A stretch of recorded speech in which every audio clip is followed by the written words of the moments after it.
Welcome proteins. तो class 7th का हमारे पास तीसरा चैप्टर है ऊष्मा। और ये काफ़ी बेहतरीन सा चैप्टर है, काफ़ी इजी है, काफ़ी इंटरेस्टिंग है और काफ़ी इम्पोर्टेंट है। मज़ा आने वाला है, चैप्टर को हम एंजॉय करेंगे। क्लास 6 में तो आपने ऐसा बहुत कुछ पहले ही देख रखा है, बहुत देखा सा चैप्टर है। लेकिन अगर आप अच्छे से चैप्टर को समझना चाहते हैं ना, बस इस वीडियो को एंड तक देख लो। मैं line by line NCERT cover करने वाला हूँ, एक्सरसाइज भी सॉल्व करा दूंगा, जो भी इंपॉर्टेंट लाइन होगा उसको अंडरलाइन करा दूंगा, मार्कर वार्कर हाईलाइटर वगैरह लेके बैठो, पानी वानी पी के बैठो, पूरा वीडियो देख लेना। पहले ही लाइक करके सब्सक्राइब करके बैठो, दोस्तों के साथ शेयर कर सकते हो, के साथ में मिलके बैठ के देख लो एक बढ़िया सा वीडियो। बिना किसी डिले के हम स्टार्ट करते हैं। शुरू में अच्छा, ऊष्मा ये टर्म के बारे में तो और आगे बात होगी ही, तो इसके बारे में मैं ज़्यादा कुछ नहीं बोलना चाहूँगा। आप कह सकते हो हीट, है ना, गर्मी, ऊष्मा। आप जानते हैं कि ऊनी वस्त्र जानतो रेशों से बनाए जाते हैं। अच्छा, ये शुरू में जो है कुछ इंट्रोडक्शन टाइप है, तो यहाँ मैं थोड़ा तेज़ी से पढ़ूंगा क्योंकि यहाँ पर बहुत ज़्यादा इन्फॉर्मेटिव चीज़ें नहीं है, लेकिन जहाँ से इंपॉर्टेंट चीज़ें जैसे ही आएंगी मैं आपको बता दूंगा, ठीक है। तो आप जानते हैं कि रेशा जो होता है वो कृत्रिम होता है और जानतव से, एनिमल प्लांट से मिलता है। तो कह रहा है कि जो ऊनी है वो जानतव से मिलता है, जैसे कि भेड़ वगैरह से मिलता है। आप ये भी जानते हैं कि सूती वस्त्र पादप रेशों से बनाए जाते हैं, ऑफ कोर्स पहले पढ़ चुके हैं। हम शीतकाल में ऊनी वस्त्र पहनते हैं जो हमें गर्म रखते हैं। जब मौसम गर्म होता है तब हम हल्के रंग के सूती वस्त्र पहनना पसंद करते हैं, ये हमें ठंडक का अनुभव कराते हैं। आप ये जानने के लिए अवश्य ही उत्सुक होंगे कि किसी विशेष ऋतु के लिए विशेष प्रकार के वस्त्र ही क्यों उपयुक्त होते हैं, तो इसका जवाब आगे आपको वीडियो में मिल जाएगा, ठीक है, कि क्यों गर्मी में लाइट कलर का कपड़ा और क्यों ठंडी में डार्क कलर का कपड़ा, ठीक है। चलो देखेंगे। शीतकाल में आप घर के अंदर ठंड का अनुभव करते हैं, यदि आप बाहर धूप में आ जाएं तो गर्मी का अनुभव करते हैं। ग्रीष्मकाल में तो आप घर के अंदर भी गर्मी का अनुभव करते हैं। हम ये कैसे जान पाते हैं कि कोई वस्तु गर्म है अथवा ठंडी है, ये भी सवाल का जवाब हमें मिलेगा कि हम डिसाइड कैसे किए कि ये चीज़ गर्म है, ये ठंडा है। कुछ तो पैमाना होगा, कोई तो स्केल होगा। बिल्कुल, देखिए एक्सरसाइज अभी समझ में आएगा, एक्टिविटी से, सॉरी। हम ये कैसे, अच्छा, हम कैसे पता लगाते हैं कि कोई वस्तु कितनी गर्म अथवा कितनी ठंडी है, ठीक है। ये ठंडा है, ये गर्म है, लेकिन कितना ठंडा या कितना गर्म कैसे पता लगाते हैं। एग्जाम्पल में ऐसे मान लीजिए कि मैं आपको बोलूँगा टेबल से एक पानी ला के दूंगा, एक गिलास पानी ला के दूंगा, तो आप बोलेंगे ऐसा, हाँ ये ठंडा पानी है। फिर आपको मैं गर्म करके दूंगा तो बोलेंगे अच्छा ये गर्म पानी है। लेकिन अगर मैं रेफ्रिजरेटर से, फ्रिज से पानी ला के दूंगा आपको, तो बोलेंगे अरे ये तो ज़्यादा ठंडा पानी है। तो आप ये कैसे डिसाइड करते हैं? अभी तो थोड़ी देर पहले टेबल वाला पानी ही ठंडा था, तो अब फ्रीज़र वाला पानी कैसे ठंडा हो गया? तो कहने का मतलब है कि वो ज़्यादा ठंडा है। तो ये कैसे डिसाइड करते हैं कि कौन ज़्यादा ठंडा है, इसके बारे में देखेंगे, ठीक है। चलिए, इसमें हम वही सब उत्तर की जानने की कोशिश करेंगे। पहला है गर्म तथा ठंडा। क्या होता है गर्म और क्या होता है ठंडा, इसके बारे में हमारा पहला टॉपिक है। स्टार्ट हो रहा है कि अपने दैनिक जीवन में हमें अनेक ऋतुओं के संपर्क में आते हैं, इनमें से कुछ गर्म है और कुछ ठंडी। यस, हमारे यहाँ पर 4-5 मौसम होते हैं, स्पेशली 3-4। चाय गर्म तथा बर्फ़ ठंडी होती है। जैसा कि आप पहले इस बात को जानते हैं कि गर्म पीना है तो चाय कॉफ़ी और ठंडा पीना है तो कोल्ड ड्रिंक्स वगैरह हमारे इधर चलता है ना। इसी सूची में कुछ और नाम जोड़िए, इन वस्तुओं को गर्म या ठंडी के रूप में चिन्हित कीजिए। आप अपने से भी जोड़ सकते हैं चीज़ों को, कौन आपको गर्म चीज़ और कौन आपको ठंडी चीज़ लगती है। हम ये देखते हैं कि कुछ वस्तुएं ठंडी हैं जबकि कुछ गर्म हैं। आप ये भी जानते हैं कि कुछ वस्तुएं दूसरे वस्तुओं से, है ना, दूसरे वस्तुओं के अपेक्षा अधिक गर्म होती है, जबकि कुछ वस्तुएं दूसरों की अपेक्षा अधिक ठंडी होती है। जैसे मैंने आपको एग्जांपल दिया अभी थोड़ी देर पहले कि एक टेबल का पानी नॉर्मली भी आपको ठंडा लग रहा था, लेकिन जैसे आपको फ्रीज़र वाला पानी मिला, आप बोले कि इसका ज़्यादा ठंडा है ये, तो आपने क्या करा, कंपेयर कर लिया उससे। वही चीज़ है कि प्रायः हम इसका पता वस्तुओं को स्पर्श करके यानी छू करके लगाते हैं, परंतु क्या हमारे स्पर्श इंद्रिया विश्वसनीय है, आइए ज्ञात करें। तो छू करके जो आप चीज़ों को पता लगाते हैं कि ये ठंडा है, ये गर्म है, क्या छू करके हमेशा ये बता देना कि ये ठंडा या ये गर्म है, ये काफ़ी है, क्या ये सही होगा? हमेशा छू करके चीज़ों को बताना? जवाब है नहीं। क्यों? चलिए देखेंगे, एक्टिविटी में पता चलेगा। लेकिन उससे पहले यहाँ पर कह रहा है कि कोई भी चीज़ जब आप छू रहे हैं प्रैक्टिकल करने के लिए भी, तो आप ज़्यादा गर्म या ज़्यादा ठंडी चीज़ों को नहीं छुएंगे। जैसे मोमबत्ती की ज्वाला या स्टोव को अगर छू रहे हैं तो होशियारी से, ऐसा ना हो कि हाथ वाथ जल जाए।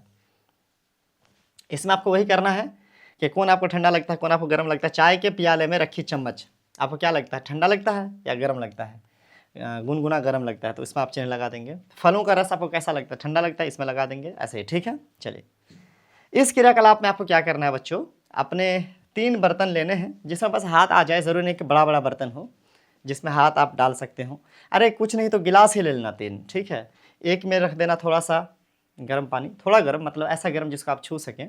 एक में आप रख देना बर्फ़ डाला हुआ पानी या फ्रीज़र वाला पानी जो ठंडा हो आपके हिसाब से, और एक में रख देना नॉर्मल पानी जो टेबल से आपने ला के रख दिया है। बस आप सिर्फ़ और सिर्फ क्या कर सकते हो, गिलास भी ले सकते हो, पूरा हाथ ना डुबा करके आप सिर्फ उंगली डुबा करके भी चेक कर सकते हो ये जो कर रहा है। अब मान लीजिए क्या कि ये जो था है ना, अभी इसको मैं क्या पढ़ूं, रुकिए एक मिनट।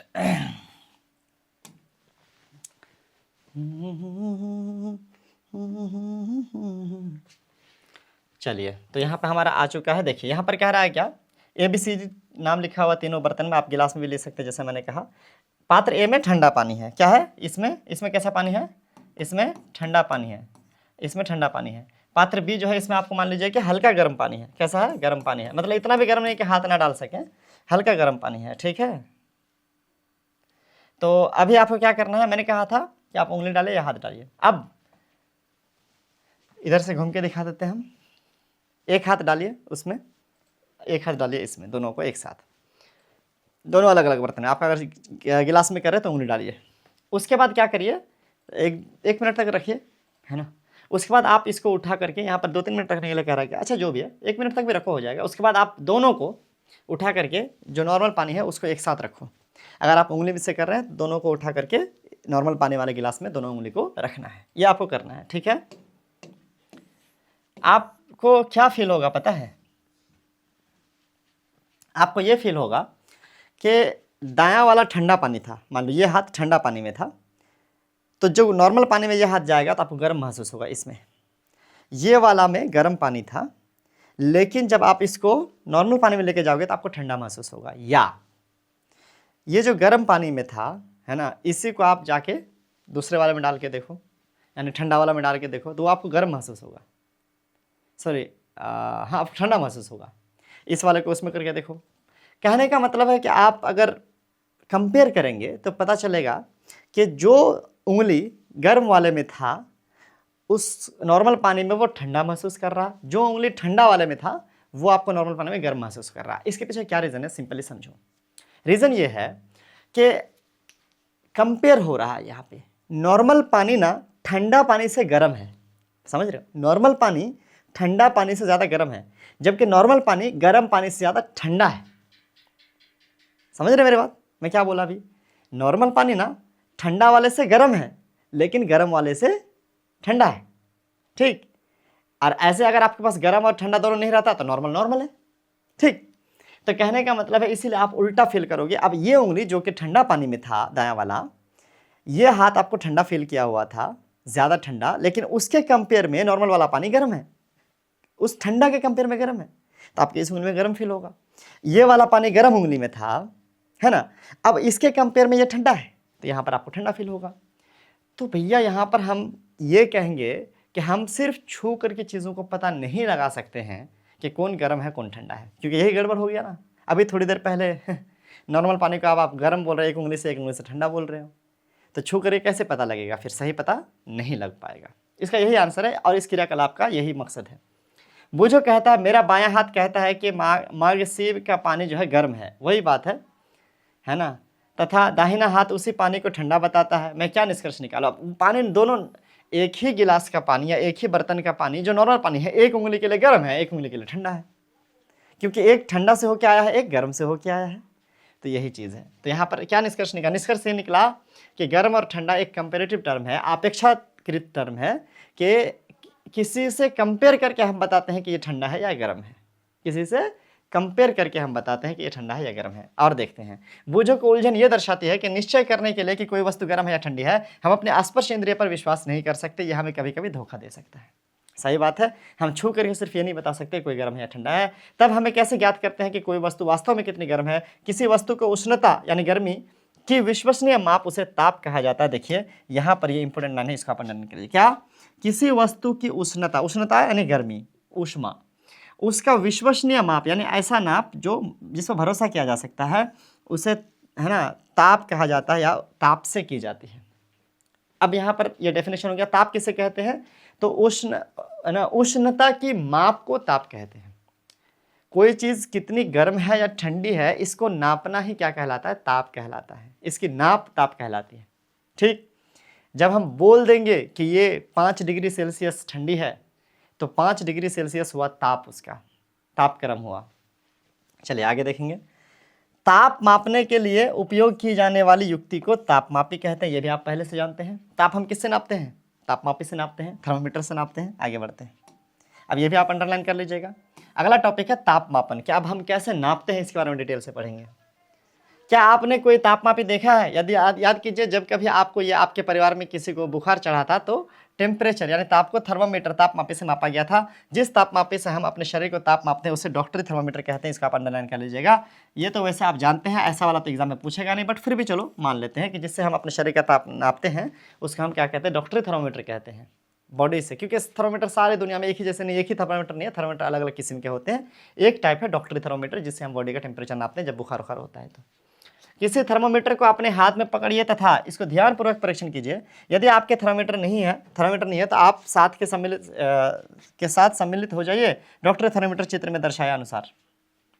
अपने मित्र के साथ आप उन लोगों के साथ ये कह सकते हैं कि चलो भैया मिलजुल के हम देख लेते हैं। वैसे ये जो थर्मोमीटर की बात कर रहा है ना, डॉक्टर थर्मोमीटर का कांच वाला, उसका उपयोग अब बहुत हद तक बंद हो चुका है।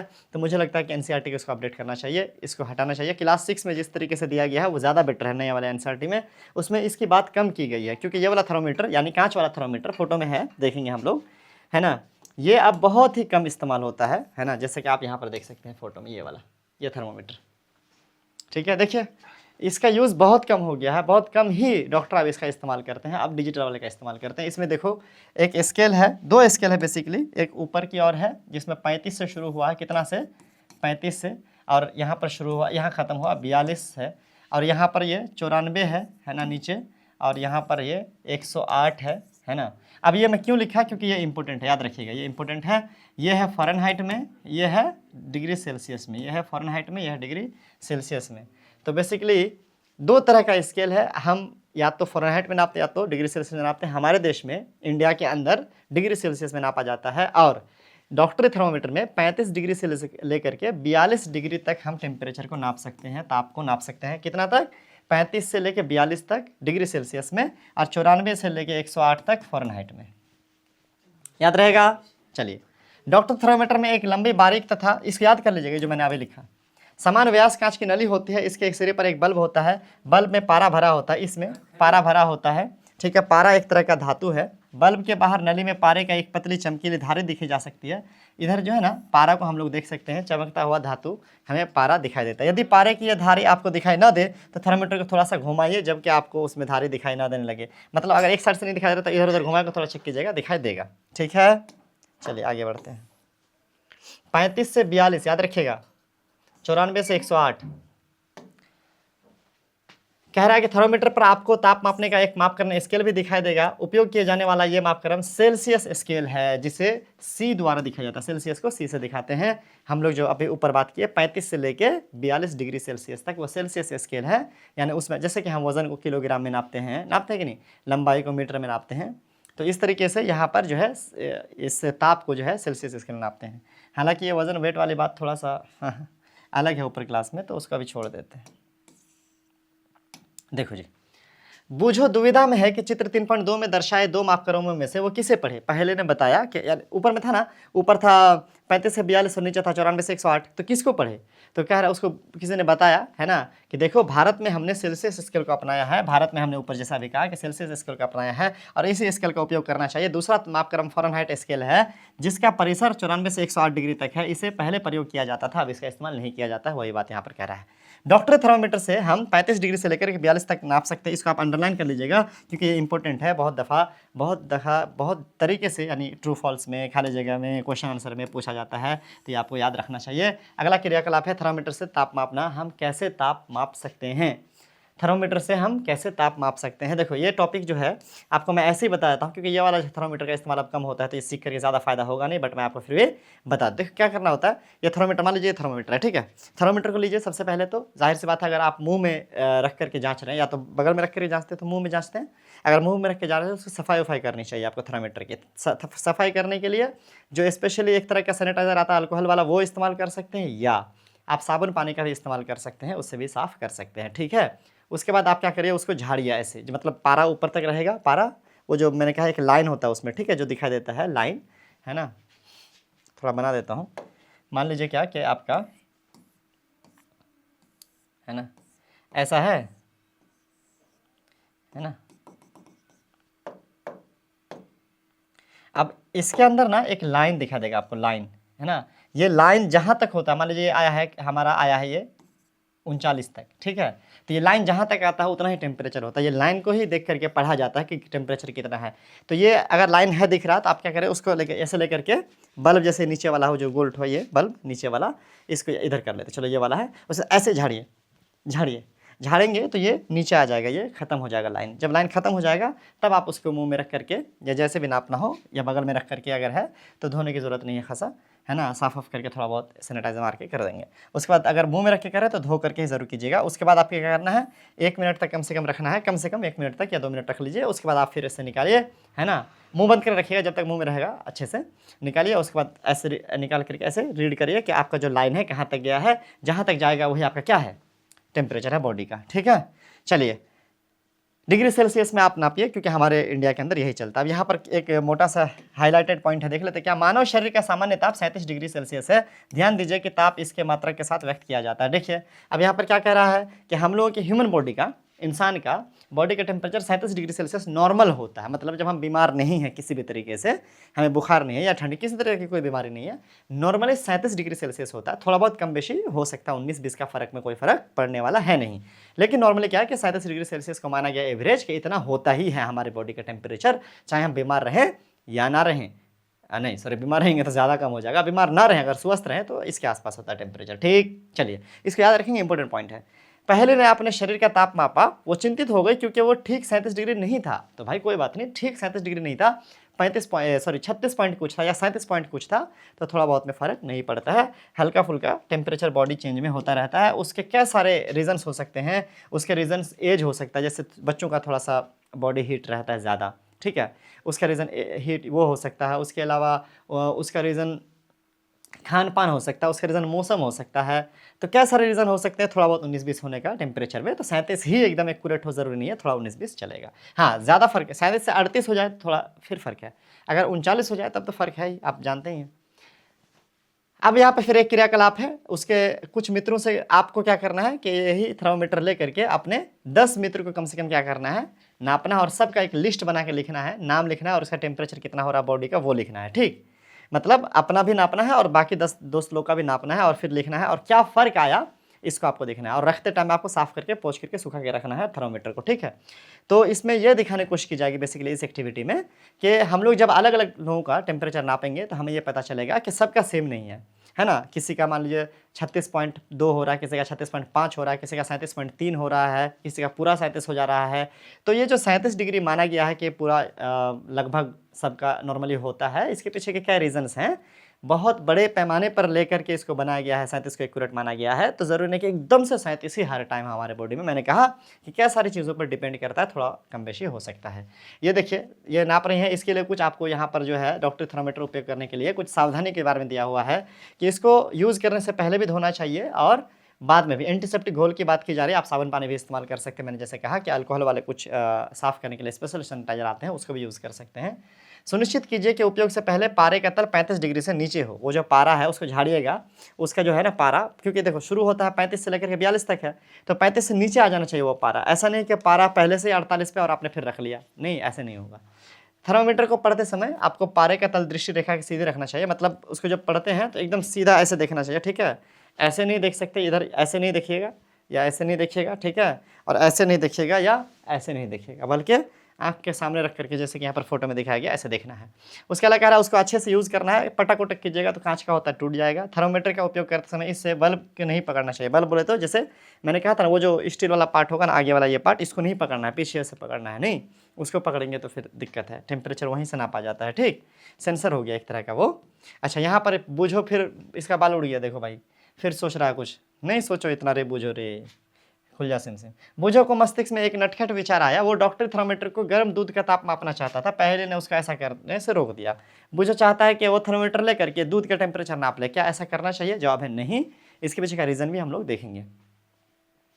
बेसिकली डॉक्टर थर्मोमीटर में जो टेम्परेचर है वो 42 डिग्री तक ही नापा जा सकता है, थोड़ा बहुत ही नापा जा सकता है। दूध जो होता है बहुत ज़्यादा गर्म होता है, यानी वो 90 डिग्री सेल्सियस हो सकता है, 95 डिग्री सेल्सियस हो सकता है। तो दूध का टेम्परेचर नापने के लिए ना हमारा जो वो थर्मोमीटर है, डॉक्टर वाला थर्मोमीटर जो हम बॉडी का टेम्परेचर नापने के लिए इस्तेमाल करते हैं, ताप नापने के लिए इस्तेमाल करते हैं, वो काफ़ी नहीं है। ठीक है, वो ख़राब हो जाएगा, है ना, ऐसा नहीं करना चाहिए। अच्छा, चेतावनी यहाँ पर दिया हुआ है कि डॉक्टर थर्मोमीटर का उपयोग मानव शरीर का ताप मापने के लिए छोड़कर किसी अन्य वस्तु का ताप मापने के लिए कभी मत कीजिए। थर्मोमीटर को धूप तथा आग के पास रखने के बजाय ऐसा करने से वो टूट सकता है। उसको धूप में नहीं रखना है, उसको गर्म जगह पे नहीं रखना, आग के पास नहीं रखना, और उससे और कोई चीज़ नहीं नापनी है। उसका बॉडी टेम्परेचर नापने के लिए बनाया गया, उसको वही इस्तेमाल करना है। डॉक्टर थर्मोमीटर को केवल मानव शरीर का ताप मापने के लिए ही डिज़ाइन किया गया है। मानव शरीर का ताप सामान्यतः 35 से लेकर 42 से अधिक नहीं होता है। यही कारण है कि इस थर्मोमीटर का परिसर 35 से 42 तक है। अब यहाँ पर एक बहुत इंपॉर्टेंट चीज़ क्या कहा जा रहा है कि मानव शरीर का टेम्परेचर ना 35 से लेकर के 42, मतलब 35 से ऊपर ही होगा, 42 से नीचे ही होगा। कभी भी ऐसा नहीं हो सकता कि कोई आदमी का टेम्परेचर जो है 43 डिग्री सेल्सियस और जिंदा घूम रहा हो। भाई अगर 35 से कम होगा तो भी खर्चा हो जाएगा, 42 से ज़्यादा होगा तो भी खर्चा होगा। एक जिंदा इंसान का टेम्परेचर इसी के बीच में होता है, इसीलिए उस थर्मोमीटर में इसी का माप दिया रहता है बस। क्योंकि कितना भी किसी को बुखार रहेगा ना तो वो वही होगा, 38-39 तक ही जाएगा, है ना, वो 40 तक ही जाएगा, वो नहीं जाएगा यार 41-42, है ना, फिर उतना में जाके इंसान टपक जाएगा। आ जाओ, अब आगे यहाँ पर कुछ कह रहा है, हम लोग इसको भी देखते हैं। प्रयोगशाला ताप मापी, तो वो जो दूध का वहाँ पर ताप नहीं माप सका तो दूध का ताप फिर मापेगा कैसे? दूध का भी अगर ताप पानी का ही, गर्म पानी का ही ताप मापना रहा तो वो कैसे मापेगा? तो उसके लिए इस्तेमाल होता है प्रयोगशाला ताप मापी। क्या प्रयोगशाला ताप मापी? हम लोग डॉक्टर थर्मोमीटर के अलावा एक दूसरा टाइप हम कह सकते हैं कि हमारे पास थर्मोमीटर का क्या है, वो है प्रयोगशाला ताप मापी। हम अन्य वस्तुओं के ताप कैसे मापते हैं, इसके लिए अन्य ताप मापी काम में लाते हैं। ऐसा ही एक ताप मापी प्रयोगशाला ताप मापी है। आपके अध्यापक इस ताप मापी को दिखाएंगे, ये फोटो में दिया हुआ ऐसा ही होता है। ठीक है, इसे ध्यान से देखिए तथा इसके मापे जा सकने वाले अधिकतम तथा न्यूनतम ताप को नोट कीजिए। प्रयोगशाला ताप मापी का परिसर प्राय -10 डिग्री से लेकर के इतना तक होता है। इसको आप अंडरलाइन कर लीजिएगा, ये इंपॉर्टेंट लाइन है। क्या? प्रयोगशाला ताप मापी यानी लेबोरेटरी थर्मोमीटर जो होता है, ये दूसरा किस्म का थर्मोमीटर है। इस थर्मोमीटर में जो स्केल होता है वो कहाँ से होता है? इस थर्मोमीटर का जो स्केल होता है वो -10 से लेकर के ऊपर 110 डिग्री सेल्सियस तक होता है। उसका कितना था? 35 डिग्री से लेकर 42 डिग्री था, मात्रे था। इसमें -10 से लेकर, यानी 0 से भी नीचे, -10 से लेकर के 110 डिग्री सेल्सियस तक का टेम्परेचर हम इस वाले से नाप सकते हैं। ठीक है,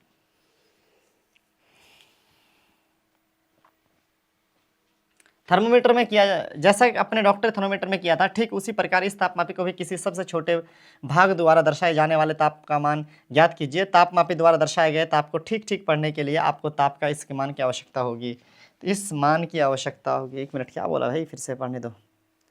आपने डॉक्टर थर्मोमीटर में किया था ठीक उसी प्रकार इस तापमापी को भी किसी सबसे छोटे भाग द्वारा दर्शाए जाने वाले ताप का मान ज्ञात कीजिए। द्वारा दर्शाए गए ताप को ठीक ठीक पढ़ने के लिए आपको ताप के इस मान की आवश्यकता है। कोई बात नहीं यार, वही है कि फिर किसी चीज़ का टेम्परेचर नापो और फिर देखो। यहाँ पर एक चीज़ दिया है, इसको हम देख लेते हैं। विभिन्न परियोजनाओं के लिए विभिन्न प्रकार के तापमापी उपयोग किए जाते हैं। मौसम की रिपोर्ट में दिए गए अधिकतम तथा न्यूनतम तापमापी की जानकारी देने के लिए अधिकतम न्यूनतम तापमापी का उपयोग किया जाता है। बेसिकली ये वाला जो टेम्परेचर होता है इसको बोलते हैं रूम थर्मोमीटर। ठीक है, इस तरह का एक ठो होता है ना, बोर्ड टाइप का, इसमें 2 लगा रहता है। ठीक है, इसमें 2 थर्मोमीटर लगा रहता है रूम टेम्परेचर नापने के लिए। इधर भी स्केल बना रहता है, ठीक है, और इधर भी स्केल बना रहता है, इस तरह का रहता है। और एक रहता है अधिकतम वाला, है ना, और एक तो रहता है न्यूनतम वाला। ठीक है, इस तरीके से 2 रहता है। एक में दिखाता है कि हमारे दिन का मैक्सिमम टेम्परेचर कहाँ पहुँचा अभी तक, और एक न्यूनतम यानी सबसे कम कितना हुआ। जाहिर सी बात है, आप सोच के देखो, अभी के मौसम की बात करें, मार्च का अभी चल रहा है 20 तारीख, तो यहाँ पर जो टेम्परेचर होगा अभी हमारे ख्याल से 30 के आसपास होगा, या 30 नहीं होगा तो 28-29 होगा अभी। लेकिन रात के 12 बजे या सुबह के 5 बजे यहाँ का टेम्परेचर में भी जो है 22-23 होगा। तो कम से कम कितना टेम्परेचर आया और ज़्यादा से ज़्यादा कितना टेम्परेचर गया दिन में, जैसे कि शायद 2-3 बजे तरफ और ज़्यादा, शायद 33 था। तो कहने का मतलब इसमें एक में दिखाएगा ज़्यादा और एक में दिखाएगा कम से कम कितना गया। तो वही कह रहा है कि इस तरह का टेम्परेचर का यानी थर्मोमीटर का इस्तेमाल किया जाता है रूम टेम्परेचर नापने के लिए, वो एक अलग किस्म का है। तो कहने का मतलब है कि कई तरह का होता है। आइए, है ना, अब देखें कि इस तापमापी का उपयोग कैसे करते हैं। ये एक तापमापी देखो, ऊपर 110 डिग्री सेल्सियस तक है और नीचे था -10 तक। यहाँ पर आपको क्या करना है, कुछ जैसे गर्म पानी ही ले लो आप, ये गर्म पानी ले लो एक गिलास में, बीकर में यहाँ पर लिया गया है लैब वाला में। आप कोई भी नॉर्मल गिलास में ले सकते हो, लेकिन कोशिश करें कि कांच के गिलास में लें ताकि आप देख सकें। ठीक है, ध्यान देने वाली बात इसमें क्या है कि आपको ना ये जो मान लो ये गिलास है, अभी देखो, ठीक है, इसको एक तो ऐसे सीधा डालना है, ठीक है, ऐसे टेढ़ा करके नहीं रखना, सीधा डालिए, उसके बाद इसको पकड़े रहना है, छोड़ नहीं देना, ऐसे करके उसमें छोड़ नहीं देना, पकड़े रहना है इसको, ठीक है। उसके बाद नीचे भी, नीचे जैसे अब जाहिर सी बात है गिलास में नीचे का हिस्सा होगा ना, तो नीचे नहीं सटना चाहिए, ठीक है, ये बीच में रहना चाहिए, यानी पानी में पूरा डूबा हुआ रहे, बल्ब ठो पानी में पूरा डूबा हुआ रहे, लेकिन नीचे भी ना सटे, ठीक है, और साइड वगैरह में भी ना सटे, ठीक है, और सीधा रहे, इस तरीके से आपको नापना है इसमें, ये चीज़ ध्यान रखेंगे, यही चीज़ यहाँ पर लिखा हुआ है, डूबा रहे, नीचे ना सटे, ऊपर और सीधा रहे, ठीक है। अब कह रहा है क्या, उसके बाद आप जो पारा है उसको थोड़ा बढ़ेगा, धीरे धीरे बढ़ेगा, उसका जो पारा है, मतलब इसमें जो है ना एक लाइन होगा, एक लाइन इसमें होगा, वही लाइन इसमें भी नापना, आपको देखना है कि लाइन तो पारा बढ़ रहा है, पारा मतलब एक लाइन जो अंदर से एक मेटल उसके अंदर है, वही बढ़ता है और दिखाता है, जहाँ पे लास्ट जाता है वहाँ तक हो गया उस पानी का टेम्परेचर, ठीक। तो आपको वो डुबा के रखना है और देखना है, जब जाके रुक जाएगा वो बढ़ना, रुक जाएगा 1-2 मिनट में, 1 मिनट में, तब आपको देखना है कहाँ पे जाके रुका। सपोज करो कि वो जाकर के रुका है ना 80 में, तो हो गया आपके पानी का टेम्परेचर 80 डिग्री सेल्सियस। तो आपको वो पढ़ना है, उसमें डुबा करके ही, निकाल करके नहीं, ठीक है, ये चीज़ ध्यान रखिएगा। जैसे निकालेंगे ना उसका टेम्परेचर गिरने लगता है। चलिए यहाँ पर कह रहा है क्या, प्रयोगशाला तापमापी का उपयोग करते समय, डॉक्टरी थर्मोमीटर का पाठ्यांक लेते समय बरती जाने वाली सभी सावधानियों के अतिरिक्त निम्नलिखित सावधानी भी बरती जानी चाहिए। मतलब दोनों टेम्परेचर उसको छोड़ दे, एक और कुछ एक्स्ट्रा चीज़ें बता रहा है क्या, तापमापी को ऊर्ध्वाधर रखना चाहिए, तिरछा नहीं, जैसा मैंने अभी बताया। तापमापी का बल्ब चारों ओर से पदार्थ से घिरा होना चाहिए, जिसका ताप मापना है, बल्ब बर्तन के दीवार से नहीं छूना चाहिए। यानी जैसे ये बल्ब है ना, तो ऐसा अगर गर्म पानी नाप रहे तो एक साइड से टच नहीं करना है गर्म पानी को, गर्म पानी में डुबाना है, ये चीज़ यहाँ पर कह रहा है। इस तरह से अगर टेम्परेचर मुंह का भी नाप रहता है, ऐसे सटा के रख देंगे तो हो जाएगा, नहीं, उसको बाज़ाब्ता तौर पर उसको क्लोज करके रखना है। जैसे कि मैंने कहा था कि इस तरह से रखते हैं तो उसको पूरा अंदर रखते हैं, मुंह में रखते हैं, बंद रखते हैं। अच्छा, बूझो का अब समझ में आ गया है कि उच्च तापों को मापने के लिए डॉक्टरी थर्मामीटर का उपयोग क्यों नहीं करना चाहिए, लेकिन वो अब भी उलझन में है कि क्या प्रयोगशाला तापमापी द्वारा उसके शरीर का ताप मापा जा सकता है। ये तो समझ गया कि ठीक है, डॉक्टरी थर्मामीटर से हम दूध का, पानी का नहीं नाप पाएंगे क्योंकि इसका टेम्परेचर ज़्यादा होता है, लेकिन क्या ये स्केल ये वाला से क्या हम बॉडी का नाप सकते हैं, क्योंकि इसमें तो 42 भी है, 35 भी है, कौन प्रयोगशाला वाला में? जवाब है नहीं।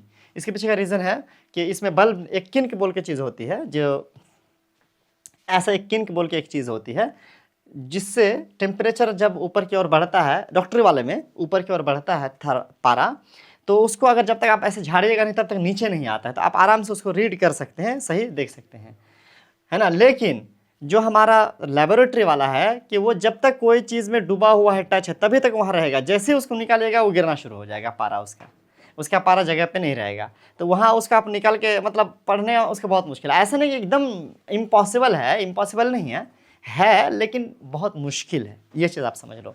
मतलब रूम टेम्परेचर वाला से आप नाप सकते हो, लेकिन मुश्किल है, काफ़ी दिक्कतें आ सकती है और एक्यूरेट हो सकता, शक हो जाएगा, पता नहीं सही है या गलत है। आइए अब प्रश्न को उत्तर खोजने का प्रयत्न करते हैं। इसमें आपको वही करना है, किसी बीकर या बग में वही थोड़ा सा भर लेना है और उसके बाद उसको आपको ऐसे भर के थोड़ा टेम्परेचर देख ले कि 110 तक गया, चलो 1 मिनट रुक करके पानी में क्या देखें 110 तक गया।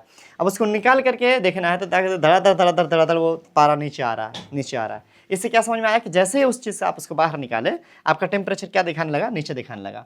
स्मरण कीजिए कि आपने शरीर का ताप मापते समय आपको पाठ्यांक नोट करने के लिए थर्मामीटर को मुंह से बाहर निकालना पड़ा, वही चीज़ मैं जो पहले आपको बताया। तो आप जब उसको बाहर निकालेंगे तो क्या होगा, टेम्परेचर गिरना शुरू हो जाएगा। तो एग्जैक्टली आपको जो है ना नहीं पता चल पाएगा कि बॉडी का टेम्परेचर क्या है, तो सही माप जो है दिक्कत हो जाएगी। आप प्रयोगशाला तापमापी को अपने शरीर का ताप मापने के लिए उपयोग कर सकते हैं। स्पष्ट है कि प्रयोगशाला तापमापी का उपयोग इस प्रयोजन के लिए सुविधाजनक नहीं है। मतलब मैंने कहा ना इम्पॉसिबल नहीं है, बट सुविधाजनक नहीं है, दिक्कत है, एक्यूरेट नहीं होगा, हो सकता है कि गड़बड़ हो। डॉक्टरी थर्मामीटर को मुंह से बाहर निकाल लेने पर पारे का तल नीचे या ऊपर क्यों नहीं जाता, इसके पीछे मैंने आपको अभी रीजन बता दिया। एक किंक विभंग होता है जिसे किंक कहते हैं, ये देखो इस तरह की चीज़ होती है जो रोक के रखता है, जब उसको झाड़िएगा ना तब वहाँ से वो नीचे आता है। तो ये जो है बल्ब के पास ये किंक होता है, किसमें, डॉक्टरी वाले में, लेकिन रूम टेम्परेचर वाला या लेबोरेटरी वाले में इस तरह की किंक वजह से कोई चीज़ होती नहीं है, ठीक है। विभंग वही किंक का लाभ क्या है, ये लाभ यह है कि पारे के तल को अपने आप नीचे गिरने से रोकता है, जब हम इसको झाड़ के गिराएंगे तब नीचे आएगा। बूझे जानने के लिए उत्सुक है कि जब तापमापी का बल्ब किसी वस्तु के संपर्क में आता है तो पारे के तल में परिवर्तन क्यों होता है। बेसिकली पारा का जो होता है ना ठीक है, अच्छा सवाल है इसका कि अगर इसमें हमने भर रखा है मान लो पारा, तो अगर हम इसको मुंह में रखे ऐसा तो फिर इसका ये ऊपर कैसे चला गया, जवाब है वॉल्यूम। जब किसी मेटल में आप टेम्परेचर देते हैं, ताप देते हैं, तो उसका आयतन बढ़ता है, और आयतन बढ़ने के लिए उसको जगह बढ़ता है, जगह बढ़ेगा तो उसके पास जगह है ये नहीं यहाँ पे ना, यहाँ तो भरा हुआ था ना, तो जगह कहाँ पे है, वो अंदर का पाइप जैसे जगह है, तो जहाँ पर जगह मिलेगा वही ना ऊपर जाएगा। बस यही इसका जवाब है। ठीक है, जवाब यह है कि किसी पारा एक धातु है जिसको हम जब गर्म करते हैं, जब उसको कोई ताप मिलता है तो वो अपना आयतन बढ़ाता है, और आयतन बढ़ाने के बाद उसको जगह नहीं मिलती है, तो जहाँ पर उसके अंदर थर्मामीटर के अंदर जगह बना हुआ वहीं पे जाएगा, तो वो ऊपर की ओर जाता है जो उसमें बनाया हुआ रहता है। तापमापी में पारे के प्रयोग के विषय में अनेक चिंताएं हैं। मतलब तापमापी में जो धातु होता है उसको बोलते हैं पारा। पारा के बारे में, वो एक जहरीला गैस होता है, जहरीला पदार्थ होता है। कह रहे हैं कि पारा एक विषाक्त पदार्थ है, और ये यदि तापमान पे टूट जाए तो इसका निपटान अत्यंत कठिन है। बॉडी में लगेगा तो चमड़े में परेशानी, मिट्टी में जाएगा तो मिट्टी खराब करेगा, यानी अगर टूट जाता है तो पारा नुकसान करता है। और कह रहा है आजकल अंकीय तापमान पे डिजिटल थर्मोमीटर ऐसा वाला आ गया है, ये आप इस्तेमाल करते हैं पारे की जगह पे। इसमें क्या करना होता है, ये जो बटन होता है इसको पहले आपको रिसेट करना होता है, उसके बाद ये साफ़ करके मुंह में रखिए, या अगर फिर बगल में डालते हैं तो डाल लीजिए। उसके बाद 1-2 मिनट के बाद एक आवाज़ आती है इससे टूट का, फिर आप निकाल करके देख सकते हैं, लिख के आएगा कि कितना आपका बॉडी का टेम्परेचर हो रहा है। ठीक है, ऊष्मा का स्थानांतरण। अब ये बहुत इंपॉर्टेंट टॉपिक हमारा शुरू हो रहा है बच्चों, ऊष्मा का स्थानांतरण। स्थानांतरण का मतलब होता है एक जगह से दूसरी जगह जाना। अब ऊष्मा का मतलब होता है हीट, यानी जैसे गर्मी आप कह सकते हो। ठीक है, तो सपोज करो कि हमारे अंदर गर्मी है, कोई पानी के पास गर्मी है, आग में गर्मी है, बर्तन गर्म है, ये टेम्परेचर कैसे यहाँ से वहाँ जाता है। सूरज की गर्मी है जो हम तक आती है, कैसे आ गया, सोचने वाली बात है ना, कि सूरज की गर्मी यहाँ तक कैसे आ रहा है ना। आपको दिल्ली जाने के लिए तो बस की ज़रूरत पड़ जाती है, ट्रेन की ज़रूरत पड़ जाती है, तो सूरज क्या भेज करके टेम्परेचर को यहाँ तक पहुँचा रहा है, इसी सवाल का जवाब हम लोग को यहाँ पर मिलेगा। ठीक है, चलो देखते हैं। कह रहा है कि संभवतः आपने देखा होगा कि जब किसी बर्तन को ज्वाला पर रखते हैं तो वो तप्त हो जाता है, यानी गर्म हो जाता है। इसका कारण है कि ऊष्मा ज्वाला से बर्तन की ओर चली जाती है। मतलब ये मान लीजिए ज्वाला है, क्या है ये, ज्वाला है, आग है, ये है ना, ये आग है। अब इसके ऊपर मान लीजिए क्या आपका बर्तन रखा हुआ है। ठीक है, हमने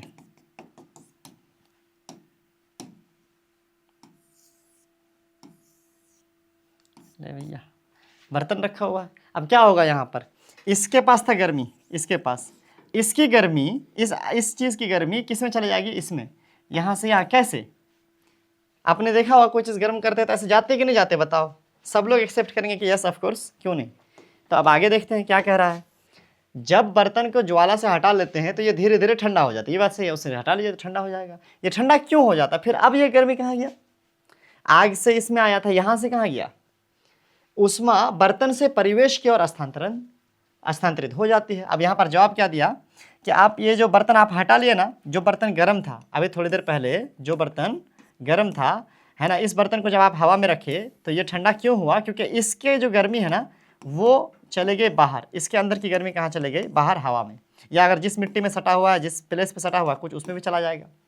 तो कह रहा है क्या, ऊष्मा बर्तन से परिवेश की ओर स्थानांतरित होगा, स्थानांतरण मतलब चले जाना। इस प्रकार आप समझ सकते हैं कि दोनों स्थितियों में ऊष्मा गर्म वस्तु से ठंडी वस्तु की ओर प्रवाहित होती है। देखो, जब आप आग के ऊपर इसको रखे थे तो आग था ज़्यादा गर्म और बर्तन था ठंडा, तो आग ज़्यादा गर्मी कम गर्मी की ओर, है ना, गर्मी से ठंडी की ओर गया। ऐसे ही जब इसको आप हवा में रखे तो अभी ये गर्म है, हवा ठंडा है, तो इसकी गर्मी हवा में गया, तो फिर से ज़्यादा गर्मी कम गर्मी ठंडी की ओर गया। तो ये एक रूल है जो आपको याद रखना चाहिए, है ना, ये आगे काम आएगा कि हमेशा क्या होता है, ऊष्मा गर्म वस्तु से ठंडी वस्तु की ओर प्रवाहित होती है। ये एक नियम है, इसको आप याद कर लीजिएगा। ऊष्मा गर्म वस्तु से ठंडी की ओर प्रवाहित होती है। वास्तव में ऊष्मा सदैव गर्म वस्तु से अपेक्षाकृत ठंडी वस्तु की ओर प्रवाहित होती है। आप वो लाइन अंडरलाइन करो या ये वाला करो, एक ही बात है। पहले जानना चाहते हैं कि क्या इसका यह अर्थ है कि यदि दो वस्तुओं का ताप समान हो तो ऊष्मा स्थानांतरित नहीं होगी। ये सही कह रही है। मान लो सपोज करो कि हम एक बर्तन है, ठीक है, अब इसमें हमने क्या करा, इसमें हमने दो चीज़ डाल दिया, ठीक है, इसमें हमने सेपरेट करके हमने इसमें दो चीज़ डाल दिया। अब ये वाला जो है, जो हमने इसमें डाला, ये मान लो कि 40 डिग्री सेल्सियस का है। कितना का है, 40 डिग्री सेल्सियस का। अरे भैया कलर भी हमने वही सेम ले लिया, चलो कोई बात नहीं। और इसमें हमने कुछ डाला था, अरे ये मेरा फेवरेट हो गया क्या, इसमें हमने कुछ डाला था, इसका मान लीजिए कि इसका भी 40 डिग्री सेल्सियस है। अब दोनों का 40 डिग्री सेल्सियस है, और अभी हमने एक नियम क्या पढ़ा कि जहाँ पर ज़्यादा होगा है ना, वहाँ से कम की ओर जाएगा, स्थानांतरण होगा गर्मी। अब यहाँ पर तो ना कोई ज़्यादा है ना कोई कम है, दोनों 40 है, तो क्या किधर का गर्मी किधर भी नहीं जाएगा? इसका जवाब है यस, किधर भी नहीं जाएगा। ठीक है, आगे बढ़ते हैं। एक क्रियाकलाप है, इससे हम लोग जो है इसको समझने की कोशिश करते हैं। देखिए इसमें क्या कहा गया है, आपको ना एक रॉड लेना है, ये मेटल रॉड है। मेटल का मतलब लोहा हो सकता है, एल्युमिनियम हो सकता है, या स्टील कोई भी आप ले सकते हो। आप अपना स्केल भी इस्तेमाल कर सकते हो, जो आप मेटल वाला स्केल इस्तेमाल करते हैं स्कूल में, वो भी ले सकते हो। होल्ड करने के लिए अगर आपके पास कोई स्ट्रिंग कुछ वैसा नहीं है हैंडल करने के लिए, तो आप ईंटा पे ऐसे रख कर कर सकते हो। और ये इसमें मोम लगा दिया गया है। क्या लगाया गया बच्चों? मोम। मोमबत्ती वाला मोम उखाड़ उखाड़ के चिपका देना आपको बराबर दूरी पे, है ना, कुछ दूरी पे ऐसे 2-3 जगह चिपका दिया गया है। अब यहाँ पर एक मोमबत्ती जला दिया गया है, मोमबत्ती की जगह पे आप लाइटर इस्तेमाल करो, कुछ भी इस्तेमाल करो, आग का सोर्स होना चाहिए, यहाँ पर कर दिए। लेकिन लाइटर इस्तेमाल करना थोड़ा डेंजरस हो सकता है, क्योंकि ज़्यादा देर तक आप पकड़े नहीं रह पाओगे। डिबिया ओबिया कुछ भी इस्तेमाल कर लो, ठीक है। उसके बाद आपको नोटिस ये करना है कि ये जो मोम है, चूँकि मोम गर्म होने पर पिघल के गिरेगा, तो कौन सा मोम ये पहले गिरा कि ये पहले गिरा कि ये पहले गिरा? तो जवाब है, आप ये बात बहुत अच्छे से जानते हैं, फोटो में दिखाया गया कि पहले ये गिरेगा, पहले ये गिरेगा, फिर उसके बाद ये, फिर उसके बाद ये, थोड़ी देर के बाद ये, ऐसे करके वहाँ तक जाएगा। इससे क्या पता चला कि जो हमारा ऊष्मा है वो यहाँ से गर्म होना शुरू हुआ। ये मेटल रॉड हमारा, यहाँ से हमारा मेटल रॉड गर्म होना शुरू हुआ और बढ़ते बढ़ते बढ़ते बढ़ते बढ़ते बढ़ते इधर की ओर गया। यही ना पता चला कि इस वाले जगह से हमारा जो ऊष्मा है, हमारा जो ताप है, वो यहाँ से लेके जाते जाते जाते जाते इधर गया, इधर तक इंड तक गया। यही ना पता चला? बिल्कुल। ये क्या हो गया? ऊष्मा का स्थानांतरण हो गया। एक स्थान से दूसरे स्थान तक पहुंचना स्थानांतरण कहलाता है। तो यहाँ पर ऊष्मा क्या हो गया? स्थानांतरित हो गया। ठीक है, आई होप कि आपको चीज़ें समझ में आ रही है। देखो वीडियो को लाइक नहीं कर रहे क्या तुम लोग? मैं बोलूँगा तब करोगे? अरे भाई ऐसे होता है क्या? ये रिश्ता क्या कहलाता है? देखो भाई आगे बढ़े। क्या कह रहा है कि मोम के टुकड़ों का क्या होगा, क्या होता है? वो गिरते हैं, है ना, गिरना प्रारंभ कर देते हैं। कौन सा टुकड़ा सबसे पहले? जो सबसे नज़दीक है वो सबसे पहले गिरेगा। देखते हैं। क्या आप सोचते हैं कि ऊष्मा ज्वाला के सबसे निकट के सिरे से दूसरे सिरे की ओर स्थानांतरित होती है? जवाब है यस। वह प्रक्रम जिसमें ऊष्मा किसी वस्तु से, अब देखो यहाँ पर ये इंपॉर्टेंट है, इसको आप अंडरलाइन कर लेना। वह प्रक्रम यानी वह प्रक्रिया जिसमें ऊष्मा किसी वस्तु को गर्म सिरे से ठंडे सिरे की ओर स्थानांतरित होती है, चालन कहलाता है। यानी इसको ऊष्मा का चालन कह सकते हैं। क्या कह सकते हैं बच्चों? ऊष्मा का चालन। आप लिख लो, ऊष्मा का चालन। देखो इसको थोड़ा हम डिटेल समझते हैं। सपोज करो ये रॉड था, इसके अंदर ना छोटे छोटे परमाणु होते हैं बच्चों, उतना नहीं समझना डिटेल से परमाणु क्या है, बट मैं मानता हूँ। चलो ये मान लो परमाणु था ऐसे सटा हुआ, ठीक है, ये सब परमाणु है मान लो, ठीक है। आपने जब इस वाले हिस्से को गर्म करा, ठीक है, इस वाले हिस्से को गर्म करा, तो ये वाला परमाणु पहले गर्म होगा, ये उसके बगल को गर्म करेगा, है ना, ये उसके बगल को गर्म करेगा, वो उसके बगल वाले को, उसके बगल वाले को, उसके बगल वाले को, ऐसे करके आगे बढ़ता जाएगा। तो एक दूसरे से सट करके एक अंदर में एक चीज़ थी जो एक दूसरे से चिपका हुआ था, और तब ये गया। कौन? ऊष्मा। ऊष्मा हवा से नहीं गया, ऊष्मा अगल बगल था, तो ऐसे एकदम सटा सटा खड़ा था, तो इससे उससे ऐसे ऐसे पार चला गया, ठीक है, उड़ के नहीं गया। तो यहाँ पर कह रहा वह प्रक्रम जिसमें ऊष्मा किसी वस्तु के गर्म सिरे से ठंडे सिरे की ओर स्थानांतरित होती है, उसमें क्या, वो स्थानांतरण जो है क्या कहलाता है? ऊष्मा का चालन कहलाता है। एक तरीका हो गया, नंबर 1 इसका आप याद रखेंगे, ऊष्मा का स्थानांतरण का एक तरीका हो गया चालन। चलिए, ठोस में ऊष्मा पराया चालन के प्रक्रम द्वारा स्थानांतरित होती है। ठोस मतलब कोई भी ठोस वस्तु जिसमें भी ऊष्मा यहाँ से वहाँ जाती है, चाहे ये वाला रॉड हो, चाहे कोई और भी चीज़, मान लिया आपका बर्तन ही है, कोई लोहिया वोहिया है, सस्पेन है, कुछ भी है, चम्मच है, उस सब में भी जो ऊष्मा का स्थानांतरण होता है सब ठोस वस्तु में ऐसे ही होता है, यानी चालन के द्वारा। कि चूँकि यहाँ गर्म होगा तो ये अपने बगल वाले, वो अपने बगल वाले, अपने बगल वाले करते करते ऐसे बढ़ाएगा, तो ऊष्मा का चालन द्वारा ही ऊष्मा का स्थानांतरण होता है सभी ठोस में। आगे बढ़ें। चलिए, क्या सभी पदार्थ में ऊष्मा का चालन आसानी से हो जाता है? आपने जवाब है नहीं। आपने अवश्य देखा होगा कि खाना पकाने के लिए प्रयोग किए जाने वाला धातु के बर्तन में प्लास्टिक या लकड़ी का हत्थी लगा होता है। अब हत्थी मतलब हाथ, जहाँ से पकड़ते हैं। सस्पेन ही मान लीजिए चाय बनाने के लिए जिस जगह को पकड़ते हैं वहाँ पर कोई प्लास्टिक लगा रहता है, बैकेलेट लगा रहता है, या फिर लकड़ी उकड़ी लगा रहता है, कपड़ा उपड़ा से बांध के भी रखते हैं कई लोग। क्या आप किसी तप्त बर्तन को हत्थी से पकड़कर बिना हाथ जलाए उठा सकते हैं? बिल्कुल। आप जो है हैंडल पकड़ करके, हत्थी से हैंडल पकड़ करके आप किसी चीज़ को उठा लेंगे, कुकर ही को उठा लेंगे, गर्म कुकर को, तो आपके हाथ जलेगा? नहीं जलेगा। क्यों नहीं जला? क्योंकि वो जो हत्थी है, जो हैंडल है, जो किसी लकड़ी से या प्लास्टिक से बना है उसमें टेम्परेचर नहीं है, उसमें ताप नहीं आ रहा है, ताप जो सिर्फ बर्तन है उसमें है। अब ऐसा इसलिए हो पाया क्योंकि वो वस्तु जो है ताप को इस पार से उस पार, मतलब आपने जब एक मान लीजिए मेटल का रॉड ही लिया या स्केल ही लिया तो यहाँ पे गर्म करने पे इधर धीरे धीरे धीरे आ गया ताप, लेकिन अगर यही चीज़ लकड़ी का स्केल रहे ना तो यहाँ गर्म करेंगे तो ये जलना शुरू हो जाएगा, लेकिन ये टेम्परेचर यहाँ नहीं आएगा बच्चों। ठीक है, यहाँ पर वही कह रहा है कि कुछ चीज़ें जो है यहाँ से वहाँ करती हैं और कुछ चीज़ें नहीं करती हैं, है ना। तो उसके बारे में आप अगला एक्टिविटी आया समझने के लिए। देखिए कि आपको बर्तन लेना है, उसमें गर्म पानी लेना है, गर्म पानी में आप मान लीजिए ठंडा चम्मच रख दीजिए। ठीक है, सपोज करिए कि आपने क्या करा, ऐसा एक बर्तन है, गिलास ही मान लीजिए हम ले लिए, इसमें आप मान लीजिए यहाँ तक पानी भरा हुआ, ठीक है, या यहाँ तक पानी भरा हुआ, गर्म पानी है आपका भरा हुआ। ठीक है, इसमें क्या करा आपने, इसमें आपने मान लीजिए कि एक चम्मच डाल दिया। क्या डाल दिया, चम्मच डाल दिया। ठीक है, अब आप जो है इस चम्मच को, ये चम्मच ठंडा डाले थे पूरा, मान लीजिए 2 मिनट के बाद इस वाली जगह पर आप टच कीजिएगा, छूइएगा, तो आपको क्या लगेगा, गर्म लगेगा। क्यों कि इस पानी का जो गर्मी था, इस पानी का गर्मी ठंडे चीज़ की ओर बढ़ गया, इस पानी का गर्मी ठंडे चीज़ की ओर बढ़ गया। लेकिन इसी जगह मान लीजिए आप प्लास्टिक का चम्मच रखिएगा तो क्या वो ऐसा होगा, जवाब है नहीं। यहाँ पर वही चीज़ें कह रहे हैं कि आप अलग अलग चीज़ों को अपने साथ ले लीजिए, जैसे पेंसिल ले लीजिए, स्केल ले लीजिए, डिवाइडर ले लीजिए, और इससे डुबा डुबा कर चेक करिए किस में ट्रांसफ़र हो रहा है, किस में हीट ट्रांसफ़र नहीं हो रहा है। तो इसका जवाब बहुत सिंपल है।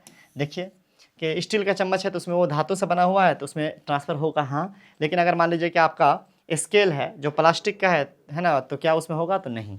अब यहाँ पर वही कह रहा है कि जो पदार्थ, यहाँ पर उसका डेफिनेशन फिर कह रहा है कि जो पदार्थ अपने से होकर ऊष्मा को आसानी से जाने देते हैं उसे ऊष्मा का चालक कहते हैं। क्या कह रहा है कि जिस पदार्थ से होके, जैसे यही पदार्थ था, इससे यहाँ से ऊष्मा चालन के द्वारा यहाँ तक पहुँचा और ये होने दिया ये पदार्थ, ये हो गया ऊष्मा का चालक, जिसको सुचालक भी कहते हैं, है ना, चालक। इनके उदाहरण हैं एल्यूमिनियम, आयरन, लोहा तथा कॉपर, तांबा। इसके अलावा भी और भी धातु हो सकते हैं, सोना चांदी भी हो सकता है। जो पदार्थ अपने होकर ऊष्मा को आसानी से नहीं जाने देता उन्हें ऊष्मा का कुचालक कहते हैं। चालक और कुचालक, या सुचालक या कुचालक, ऐसे भी आप बोल सकते हैं। तो आप ये दोनों डेफिनेशन याद कर लीजिए कि जिस वस्तु से होकर ऊष्मा एक स्थान से दूसरा स्थान तक गुजर सकती है उस वस्तु को ऊष्मा का सुचालक यानी चालक कहते हैं, और जिस वस्तु से नहीं गुजर सकते उसको कुचालक कहते हैं। गुजर सकने वाला में जैसे एल्यूमिनियम, लोहा यानी कॉपर वगैरह था, ऐसे नहीं गुजर सकने वाला में हो जाएगा आपका कागज़, लकड़ी, प्लास्टिक, है ना, ये सब हो जाएगा। ठीक है बच्चों, चलो आगे बढ़ें। बिल्कुल, देखिए वही वस्तु सब लिया गया है। जैसे प्लास्टिक, लकड़ी वगैरह कुचालक के उष्मारोधी भी कहते हैं। अच्छा, जैसे सुचालक, चालक को सुचालक, वैसे ही कुचालक को उष्मारोधी यानी उष्मा को रोकने वाला। ठीक है, जल तथा वायु उष्मा के कुचालक हैं। अब ये दो अलग एग्जाम्पल दिया है, देखो मैंने प्लास्टिक वगैरह बोला था, अब ये दिया जल तथा वायु उष्मा के कुचालक हैं। ये बहुत इंपॉर्टेंट बात है, बच्चे इसमें बहुत कंफ्यूज हो सकते हैं, इसलिए इसको ध्यान से सुनिएगा। क्या, जल उष्मा का सुचालक नहीं है। आप बोलेंगे जल तो भाई गर्म होता है, कैसे सुचालक नहीं है, इसका जवाब अभी आगे मिल जाएगा। उष्मा, वायु उष्मा का सुचालक नहीं है, हवा गर्म नहीं होता है। ऐसे मतलब सुचालक क्यों नहीं है, क्योंकि इतना मान लीजिए इतना दूर हवा है, ठीक है, सपोज करिए इतना दूर में हवा है, तो ऐसा नहीं कि इस जगह में आप गर्म कीजिएगा तो इस जगह का हवा गर्म हो जाएगा, ऐसा नहीं होता। ऐसा अगर होता तो दुनिया में कौन जंगल में आग लगता और हम लोग गर्मी से झुलस जाते, हवा से गर्मी आ जाती ना, लेकिन ऐसा नहीं होता है।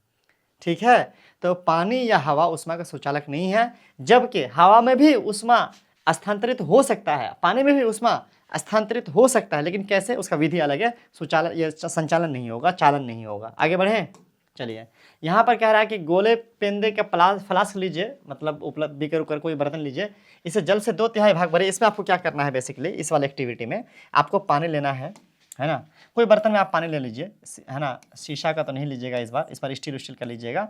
उसके बाद इसमें पानी भर करके इसको मान लीजिए स्टोव के नीचे कहीं भी रख दीजिए। ठीक है, इसको कहीं भी स्टोव में रख दीजिए, कोई भी चीज़ गर्म करने के लिए आग जो है लगा दीजिए। ठीक है, मान लीजिए आग जला दिए। अब क्या करना है, इसमें मान लीजिए आपका पानी भरा हुआ है, इसमें क्या भरा हुआ है, पानी भरा हुआ है। इसको समझिएगा ध्यान से बहुत। इसको जब आप गर्म करेंगे तो एक चीज़ देखेंगे, नीचे से बुलबुला निकल करके, क्या देखेंगे इसमें बच्चों, इसमें ये देखेंगे कि नीचे से बुलबुला निकल करके ऊपर की ओर जा रहा है, नीचे से बुलबुला निकल करके ऊपर की ओर जा रहा है, नीचे से बुलबुला निकल के ऊपर की ओर जा रहा है। अब ये क्या हो रहा है, समझिए ध्यान से। ये मान लीजिए आपका स्टील का है, कौन सा, ये बर्तन आपका किसका है, ये बर्तन आपका मान लीजिए स्टील का ही है, अभी हम मान लेते हैं स्टील का है। ये तो उष्मा का सुचालक है, इसमें स्थानांतरित होता है। देखो जब आपने नीचे ये आग लगाया तो ये गर्म हुआ सबसे पहले। अब इसमें जो सटा हुआ था, मतलब इस बर्तन से यहाँ पर पानी सटा हुआ है कि नहीं है? बिल्कुल है।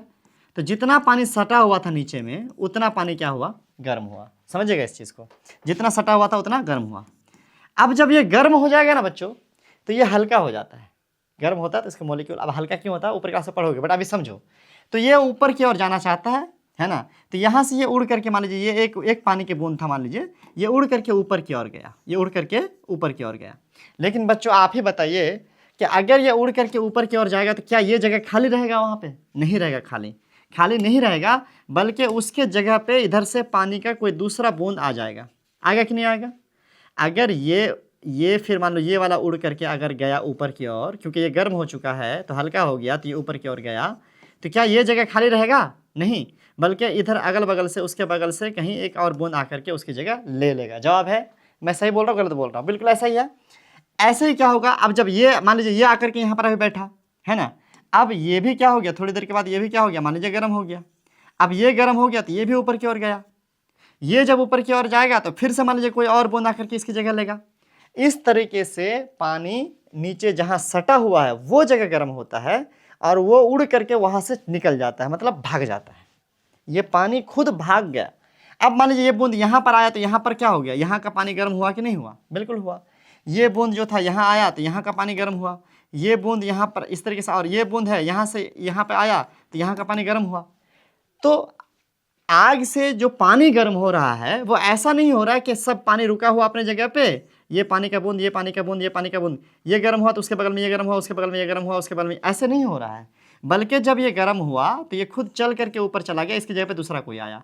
जब, है ना, जब ये गर्म हुआ तो ये चल करके ऊपर चला गया, इसकी जगह पे दूसरा आया, है ना। जब ये गर्म हुआ तो ये चल करके ऊपर चला गया, इसकी जगह पे दूसरा आया। तो कहने का मतलब है कि इसमें पानी के जो बूंदे हैं वो खुद चल करके ऊपर जा रहा है गर्म होकर के, वो उष्मा को किसी को ले जाकर दे नहीं रहा है, वो खुद चला जा रहा है उष्मा लेकर के, बस। तो ये अलग विधि है, किससे? उस रॉड वाले एग्जाम्पल से। ये जो मान लीजिए रॉड में हो रहा था, रॉड मान लीजिए ये था ऐसे एक साइड से, है ना, ये गर्म हुआ जब, तो ये चल करके इधर नहीं आया, बल्कि ये इसको बगल में दिया, बगल वाला से ये बगल में दिया, ये बगल वाला ये बगल वाले को दिया, ये चल करके नहीं, लेकिन पानी में क्या हो रहा है, वो खुद चल करके मान लीजिए कहीं चला जा रहा है। ठीक है, ये फ़र्क है। चलिए, आई होप कि आपको चीज़ें समझ में आई होंगी। हम आगे बढ़ते हैं।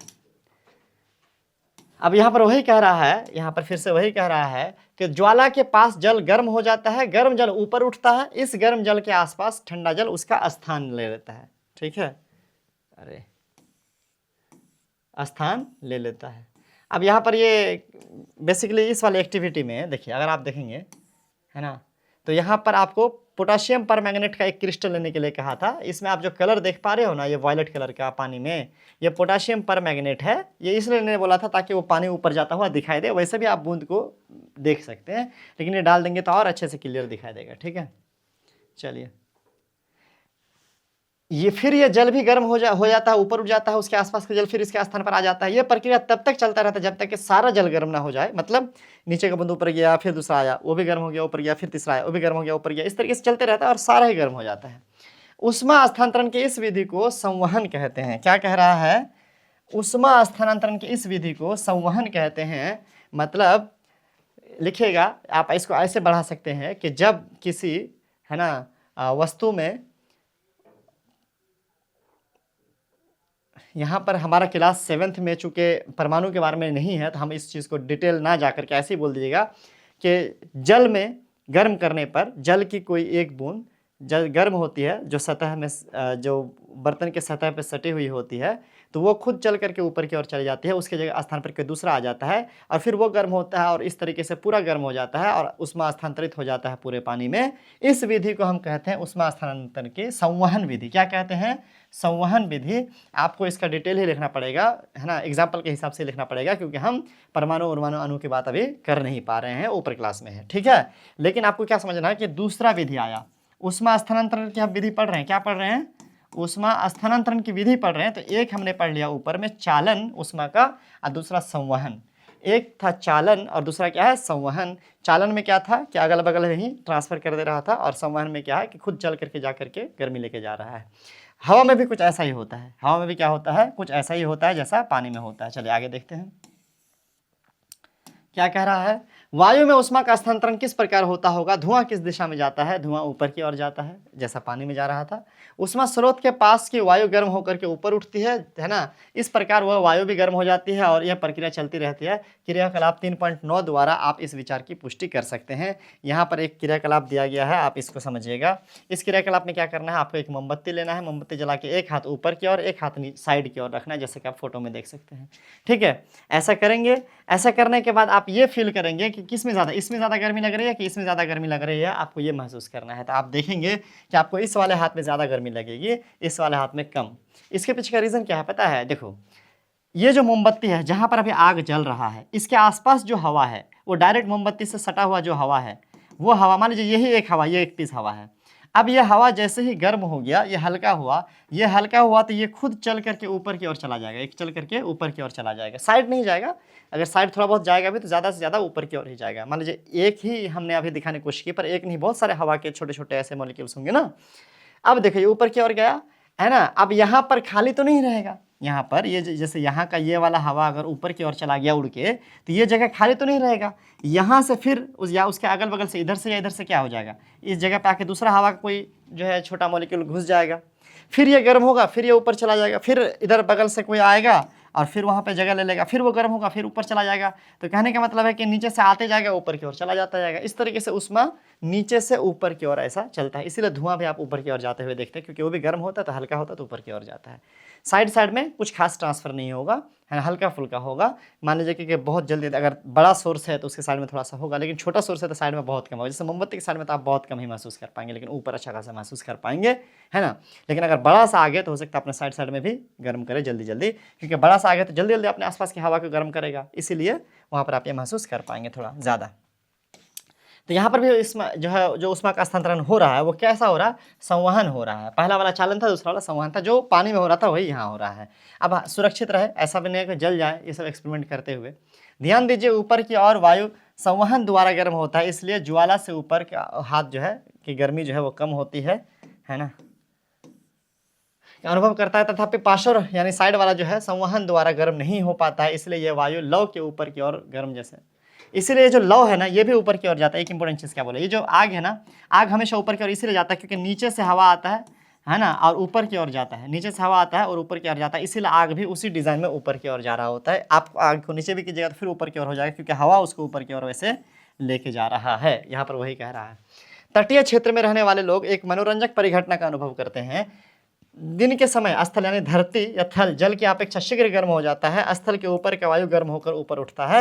इसका स्थान लेने के लिए समुद्र की ओर से ठंडू वायु स्थल की ओर बहती है। यहाँ पर एक बहुत इंपॉर्टेंट चीज़ क्या है, इसको समझते हैं थोड़ा सा। देखिए फोटो दिया है, देखिए ये दिन के समय का मान लीजिए है, ठीक है। इसमें क्या होता है, देखो जब सूरज निकलेगा ना, पानी एक ऐसा पदार्थ है, पानी ना जल्दी गर्म होता है ना जल्दी ठंडा होता है, याद रखिएगा इस बात को। तो समुद्र में बहुत सारा पानी है, तो जैसे सूरज निकला दिन में, यहाँ पे है दिखा रहा है। अब ये पानी को जल्दी गर्म नहीं कर पाएगा, लेकिन मिट्टी को जो बालू है अगल बगल में वो जल्दी गर्म हो जाता है, बालू जल्दी गर्म हो जाता है। अब जाहिर सी बात है, जब यहाँ का बालू गर्म होगा तो इधर का जो हवा है जो बालू में सटा हुआ है वो ऊपर की ओर जाएगा, सिंपल सी बात है। फिर इसके जगह पे क्या आएगा, हवा आएगा ना, खाली तो रहेगा नहीं। ये जब ऊपर की ओर चला गया तो ये हवा किधर से आएगा, ये समुद्र की ओर से आएगा, क्योंकि इधर ठंडी हवा है कि नहीं है। अब फिर ये गर्म होगा, जो सटा हुआ रहेगा, फिर ऊपर की ओर जाएगा और फिर इधर से हवा आके उसकी जगह लेगा। तो ऐसे हवा बहना शुरू हो जाता है, किधर, समुद्र से ज़मीन की ओर, समुद्र से ज़मीन की ओर। तो समंदर से बहने वाली हवा को समुद्र समीर कहते हैं। बाद में कन्फ्यूज़न होगा कि समुद्र समीर कौन सा और थल समीर कौन सा है, तो इसीलिए कन्फ्यूज़न को दूर करने के लिए मैं क्लियर कह रहा हूँ क्या, समुद्र से बहने वाली हवा, समुद्र से आने वाली हवा समुद्र समीर कहलाता है। ध्यान रखिएगा इस बात को। ऐसे रात को क्या होता है, रात में बालू जल्दी ठंडा हो जाता है, और मैंने जैसे पहले ही कहा कि पानी ना जल्दी ठंडा होगा ना जल्दी गर्म होगा। दिन भर में जो पानी गर्म हुआ उसको ठंडा होने में रात को टाइम लगेगा, लेकिन बालू शाम होते ही 1-2 घंटा के अंदर ठंडा हो जाएगा। अब प्रॉब्लम यह है कि यहाँ पर चूंकि गर्मी है, यहाँ पर गर्मी है, तो हवा गर्म होकर के यहाँ से ऊपर की ओर उठेगी, हवा गर्म होकर के ऊपर की ओर, है ना, ऐसे जाएगा। अब यहाँ पे जब जाएगा तो खाली तो रहेगा नहीं, ये जगह, इधर से हवा आके इसको भरेगा, इधर से आके भरेगा, फिर वो पानी के सरफेस से, पानी के सतह से सट करके गर्म होगा और ऊपर की ओर जाएगा, और फिर इधर से ठंडा हवा आएगा। ऐसे एक हवा बहना शुरू हो जाता है जो जमीन से पानी की ओर होता है, जमीन से समुद्र की ओर होता है, जमीन मतलब थल, तो थल से चलने वाली हवा थल समीर कहलाता है। क्लियर? बहुत आई थिंक इजीली आप इसको समझ गए होंगे। नीचे भी एक फोटो दिया गया है, आप इसको भी समझ सकते हैं। ऐसे देखिए, ठंडा गर्म ऐसे चलने, जो मैंने फोटो बताया था वैसे ही है ना, रात को ठंडा वाला गर्म होकर ऊपर उड़ेगा। तो ये हो गया समुद्र से चलने वाली हवा, है ना, समीर, इसको क्या नाम धरे, समुद्र समीर, और थल से चलने वाला थल समीर। समझ गए? वही चीज़ ऊपर लिखा हुआ था, मैं क्या वापस जाऊँ लाइन बाय लाइन पढ़ने, वही है, ये थल समीर कहलाती है। आप इसको लेकिन अंडरलाइन कर लीजिएगा, जल समीर और थल समीर का जो डेफिनेशन है। समुद्र की ओर से आने वाली वायु को है ना समुद्र समीर कहते हैं, ठीक है। इसीलिए उधर क्या होता है कि खिड़की उड़की बनाया रहता है, देखो ये खिड़की बना हुआ है ताकि हवा आए उधर से ठंडा ठंडा, ठीक है। समुद्र के साइड में जो लोग घर बनाते हैं उसमें समुद्र की ओर खिड़की बनाते हैं ताकि उधर से हवा आए। ऐसे ही मान लो यहाँ पर एक और है कि थल की से चलने वाले, ऊपर ही से लाइन से अंडरलाइन करें यहाँ तक, थल समीर कहलाती है। कर लीजिएगा अंडरलाइन, आई होप कि आप कर लीजिएगा। आगे बढ़ते हैं। जब हम धूप में खड़े होते हैं तो हम गर्माहट अनुभव करते हैं। सूर्य से हम तक ऊष्मा कैसे पहुंचती है? ये चालन अथवा संवहन द्वारा हम तक नहीं पहुंच सकती, क्योंकि इन दोनों प्रक्रम में ऊष्मा स्थानांतरण के लिए माध्यम आवश्यक है। चूंकि पृथ्वी से सूर्य के बीच के अधिकांश स्थान में कोई माध्यम जैसे वायु नहीं है, अतः सूर्य से हम तक ऊष्मा एक अन्य प्रक्रम द्वारा आती है जिसे विकिरण कहते हैं। अब यहाँ पर एक इंपॉर्टेंट पॉइंट और आ गया, क्या बच्चों? देखो, जो पहला रॉड में जैसा हो रहा था चालन, यानी ऊष्मा का जो चालन हो रहा था, उसमें भी मॉलिक्यूल्स इधर से उधर हीट को लेके जा रहे थे। पानी में भी क्या हुआ, पानी का जो बूंद था ये गर्म होकर खुद गया। तो एक चीज है ना, एक माध्यम है ना, पानी का बूंद एक माध्यम हुआ ना, उस माध्यम के द्वारा ना गया गर्मी। लेकिन अगर आप पृथ्वी की बात करें, मान लो ये पृथ्वी है, पृथ्वी कुछ ही दूर तक वायुमंडल है, हवा है ना, तो मान लीजिए हवा में तो चलो यहाँ से यहाँ तक गर्मी आ जाएगा भाई, लेकिन सूरज तो बहुत दूर है, 15 करोड़ किलोमीटर दूर है। अब इतना दूर में मान लो इधर सूरज है, ठीक है, अब इस बीच में तो हवा भी नहीं है, कोई माध्यम भी नहीं है। चाहे वो चालन वाला विधि हो ऊष्मा के स्थानांतरण का, चाहे वो क्या था रे, है क्या था, संवहन वाला विधि हो, ठीक है, वो दोनों वाले विधि में है ना हमारा स्थानांतरण जो है नहीं हो स्थानांतरण होने के लिए कोई ना कोई चीज चाहिए, कोई ना कोई मीडियम चाहिए, माध्यम चाहिए। लेकिन सूरज और पृथ्वी के बीच में माध्यम क्या रहता है, गायब रहता है। तो यहां पर एक और विधि होती है, इसको बोलते हैं विकिरण। विकिरण को माध्यम नहीं चाहिए, रेडिएशन कहते हैं इंग्लिश में इसको। बेसिकली मैं थोड़ा डिटेल नहीं जाऊंगा, लेकिन एक वर्ड बताता हूं। एक होता है इलेक्ट्रोमैग्नेटिक वेव बोल करके होता है। साइंस ये कहती है, आप ऊपर क्लास में इसको सीखना, कि कोई भी चीज़ जो गर्म होता है ना, मतलब एब्सोल्यूट जीरो से ऊपर, उसमें ना हमेशा इलेक्ट्रोमैग्नेटिक रेडिएशन निकलता है। कोई भी चीज़ जो गर्म है ना, उसमें से एक तरह का रेडिएशन निकलेगा ही, है ना। क्यों निकलेगा, उसके पीछे का बहुत गहरा रीज़न है कि पार्टिकल्स जो होते हैं, मॉलिक्यूल्स जो होते हैं, एटम जो होता है, उसके अंदर मूवमेंट होती है। तो बहुत डिटेल की बात आप पढ़ते रहोगे ऊपर क्लास में, बट अभी आप समझ लो, एक तरह की रेडिएशन है जो हमेशा चीज़ों से निकलती है जिसमें भी गर्मी होती है। तो गर्मी सूरज में है, उसमें भी रेडिएशन निकलता है, और यही रेडिएशन जो है बिना किसी मीडियम के ट्रैवल कर सकता है। ये रेडिएशन, यही विकिरण जिसको हम लोग कहते हैं, बिना किसी मीडियम के ट्रैवल कर सकता है। और हमारा जो लाइट है, यानी जो हमारा प्रकाश है, वो भी एक तरह का इलेक्ट्रोमैग्नेटिक वेव है, इलेक्ट्रोमैग्नेटिक रेडिएशन इसमें पाए जाते हैं। इसका मतलब है कि लाइट में जो ऊष्मा है वो भी बिना माध्यम के एक जगह से दूसरी जगह जा सकती है, लेकिन उस माध्यम का नाम क्या दिया गया है, विकिरण दिया गया है अलग से। तो एक था, देखिए अभी 3 हो गया अभी तक, ठीक है, और यही 3 है, और उसके बाद नहीं आएगा। क्या कि सूर्य से हम तक ऊष्मा एक अन्य प्रक्रम द्वारा आती है जिसको माध्यम नहीं चाहिए, उसे हम कहते हैं विकिरण। क्या कहते हैं, विकिरण। अब यहां पर वही कह रहा है कि विकिरण द्वारा ऊष्मा के स्थानांतरण में किसी माध्यम जैसे वायु अथवा जल की आवश्यकता नहीं होती है। बिना माध्यम के अगर एक जगह से सूर्य का प्रकाश, एक जगह से ऊष्मा दूसरे स्थान तक जा सकती है, तो उसको कहते हैं ऊष्मा स्थानांतरण, उस विधि को कहते हैं विकिरण। तो एक हमारे पास हो गया चालन, एक हमारे पास हो गया संवहन, एक हमारे पास हो गया संवहन, और एक हमारे पास हो गया क्या, विकिरण। क्या हो गया, विकिरण। इस तरीके से हमने पढ़ा ऊष्मा स्थानांतरण की 3 विधि। माध्यम विद्यमान हो या ना हो, विकिरण द्वारा ऊष्मा का स्थानांतरण हो सकता है। जब हम किसी तापक हीटर के सामने बैठते हैं तो इसी प्रक्रम द्वारा ऊष्मा प्राप्त होती है। ज्वाला से हटाकर रखाकर कोई गर्म बर्तन ठंडा होते समय अपनी कुछ ऊष्मा को विकिरण द्वारा ही परिवेश के स्थानांतरित। देखो यहाँ पर ये बहुत इंपॉर्टेंट लाइन है, इसको आप अंडरलाइन कर लीजिएगा। क्या कह रहा है, जैसे हीटर के साथ बैठे रहते हैं, हीटर का वाले में, तो आपको जो वो गर्मी आ रही होगी, तो उसके पीछे का भी रीज़न ये विकिरण है। जैसे मैंने कहा था कि कोई भी चीज़ जो गर्म होती है वो चीज़ विकिरण यानी रेडिएशन एक तरह का निकलता ही है, ठीक। तो गर्म बर्तन को भी अगर आप रख देते हैं और वो जो ठंडा होता है तो उसके ठंडा होने के पीछे का भी रीज़न है कि वो विकिरण द्वारा उसका जो उष्मा है उस बर्तन से निकल करके फैला है। ठीक, अब यहाँ पर करा, लेकिन जो ऐसे कुछ टच होगा तो उसमें भी थोड़ा बहुत प्रसारित होगा, वो एक अलग चीज़ है, मतलब 100% विकिरण ही नहीं होगा। हमारा शरीर विकिरण द्वारा ही प्रवेश को उष्मा देता है तथा उससे उष्मा ग्रहण करता है। देखो जैसे कि आपके बॉडी बहुत गर्म है, आप ठंडा होते हैं आप, तो आपके बॉडी से हीट रिलीज हुआ ना, तो वो भी विकिरण की तरह ही रिलीज होता है और बाहर जाता है, और आप जैसे एब्जॉर्ब करते हो, आप लेते हो, जैसे सूरज की गर्मी को हम लेते हैं तो भी विकिरण के माध्यम से ही लेते हैं। ठीक है, सभी गर्म पिंड विकिरण के रूप में उष्मा विकिरित करता है जितना भी। अच्छा, यहाँ पर एक वही चीज़ यहाँ पर कह भी दिया कि सभी गर्म पिंड, जो भी चीज़ गर्म है भाई, वो क्या करेगा, विकिरण के रूप में जो है उष्मा को विकिरित करेगा, निकालेगा। जब ये उष्मा विकिरण किसी अन्य वस्तु से टकराते हैं तो इनका कुछ भाग परावर्तित हो जाता है, कुछ भाग अवशोषित हो जाता है तथा कुछ भाग परागत हो सकता है। देखो जैसे अगर हीट आया, इससे टकराया, टकराने के बाद कुछ तो ये अवशोष भी कर सकता है, कुछ टकरा के लौट सकता है, और कुछ विकृत होना का मतलब बिगड़ जाना, बेकार हो जाना, मतलब बेकार हो जाने का मतलब अलग रूप में परिवर्तित हो जाना, चेंज हो जाना। इसका डिटेल आप पढ़ोगे ऊपर क्लास में कि कैसे एनर्जी अलग अलग फॉर्म में चेंज होता है। ठीक है, उष्मा के अवशोषित भाग के कारण वस्तु का ताप बढ़ जाता है। जैसे अगर कोई वस्तु, जैसे इस वस्तु पे धूप पे पड़ रहा है, इस पे धूप पड़ रहा है, तो अगर इसका टेम्परेचर बढ़ रहा है क्योंकि इसमें उष्मा क्या करा है, इसने अवशोषित करा है। ठीक है, अब कह रहा है क्या, धूप में बाहर जाते समय आपको छाते का उपयोग करने का परामर्श क्यों दिया जाता है, क्योंकि छाता क्या कर देगा, विकिरण को परावर्तित कर देगा, फेंक देगा, और वो अवशोषित करके आपके बॉडी में टच होने नहीं देगा। ठीक है, आगे बढ़ते हैं। सर्दियों तथा गर्मियों में हमारे पहनने के वस्त्रों के प्रकार, ये एक अलग टॉपिक है। कैसे कैसे कपड़े हम, जैसे शुरू में ही सवाल किया गया था कि गर्मी में कौन सा कपड़ा पहनते हैं और सर्दी में कौन सा कपड़ा पहनते हैं, तो कह रहा है कि आप जानते हैं कि गर्मी में हम हल्के रंग के वस्त्रों को वरीयता देते हैं, हल्के रंग का कपड़ा हम गर्मी में पहनते हैं, जबकि सर्दी में हम गहरे रंग का कपड़ा पहनते हैं, यानी गाढ़ा रंग का। ठीक है, ऐसा क्यों है, आइए इसको हम लोग पता लगाते हैं। तो चलिए देखते हैं कि ऐसा क्यों है। यहाँ पर जो है आपको एक क्रियाकलाप दिया है, इस क्रियाकलाप में आपको क्या करना है, ये एक काले रंग का है ना, दो डब्बा मतलब दो बर्तन है, एक के ऊपर जो है काला रंग कर देना है, एक में वाइट चमकदार। अब दोनों को धूप पे रख देना है पानी डाल करके, और धूप में 1 घंटे के लिए छोड़ देना है, और देखिएगा कि किसमें ज़्यादा पानी गर्म हुआ।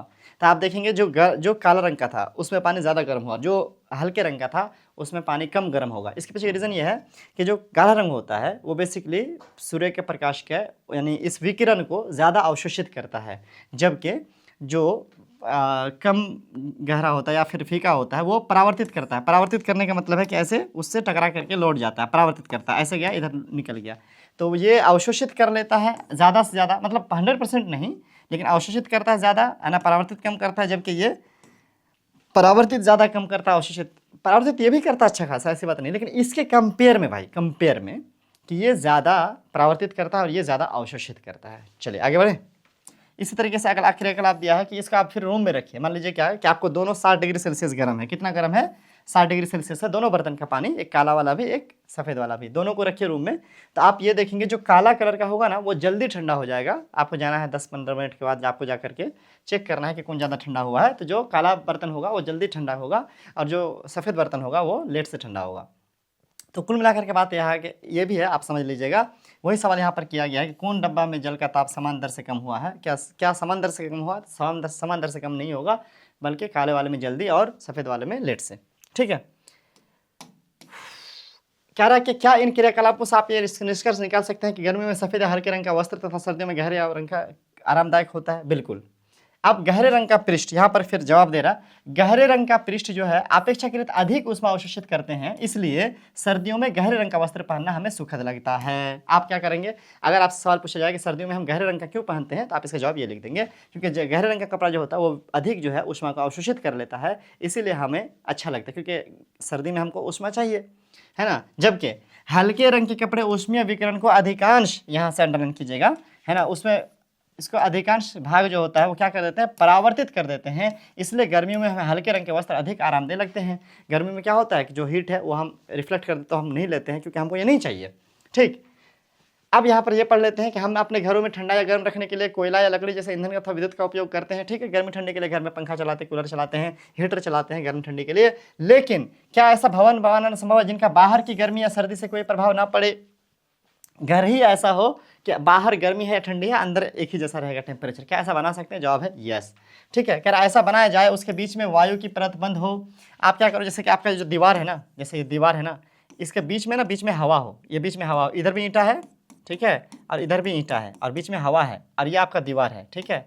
अगर ऐसी दीवार हो ना तो आपको जो है बाहर और अंदर का जो गर्मी है, बाहर का टेम्परेचर चाहे ठंडा हो चाहे गर्म हो, रूम का एक जैसा रहेगा, रूम के टेम्परेचर पे उसका प्रभाव नहीं पड़ेगा, ठीक है। ऐसा क्यों नहीं? ऐसा इसलिए क्योंकि जो हवा होता है ये ऊष्मा का सुचालक नहीं होता, ये ऊष्मा का कुचालक होता है, ऊष्मा रोधी होता है।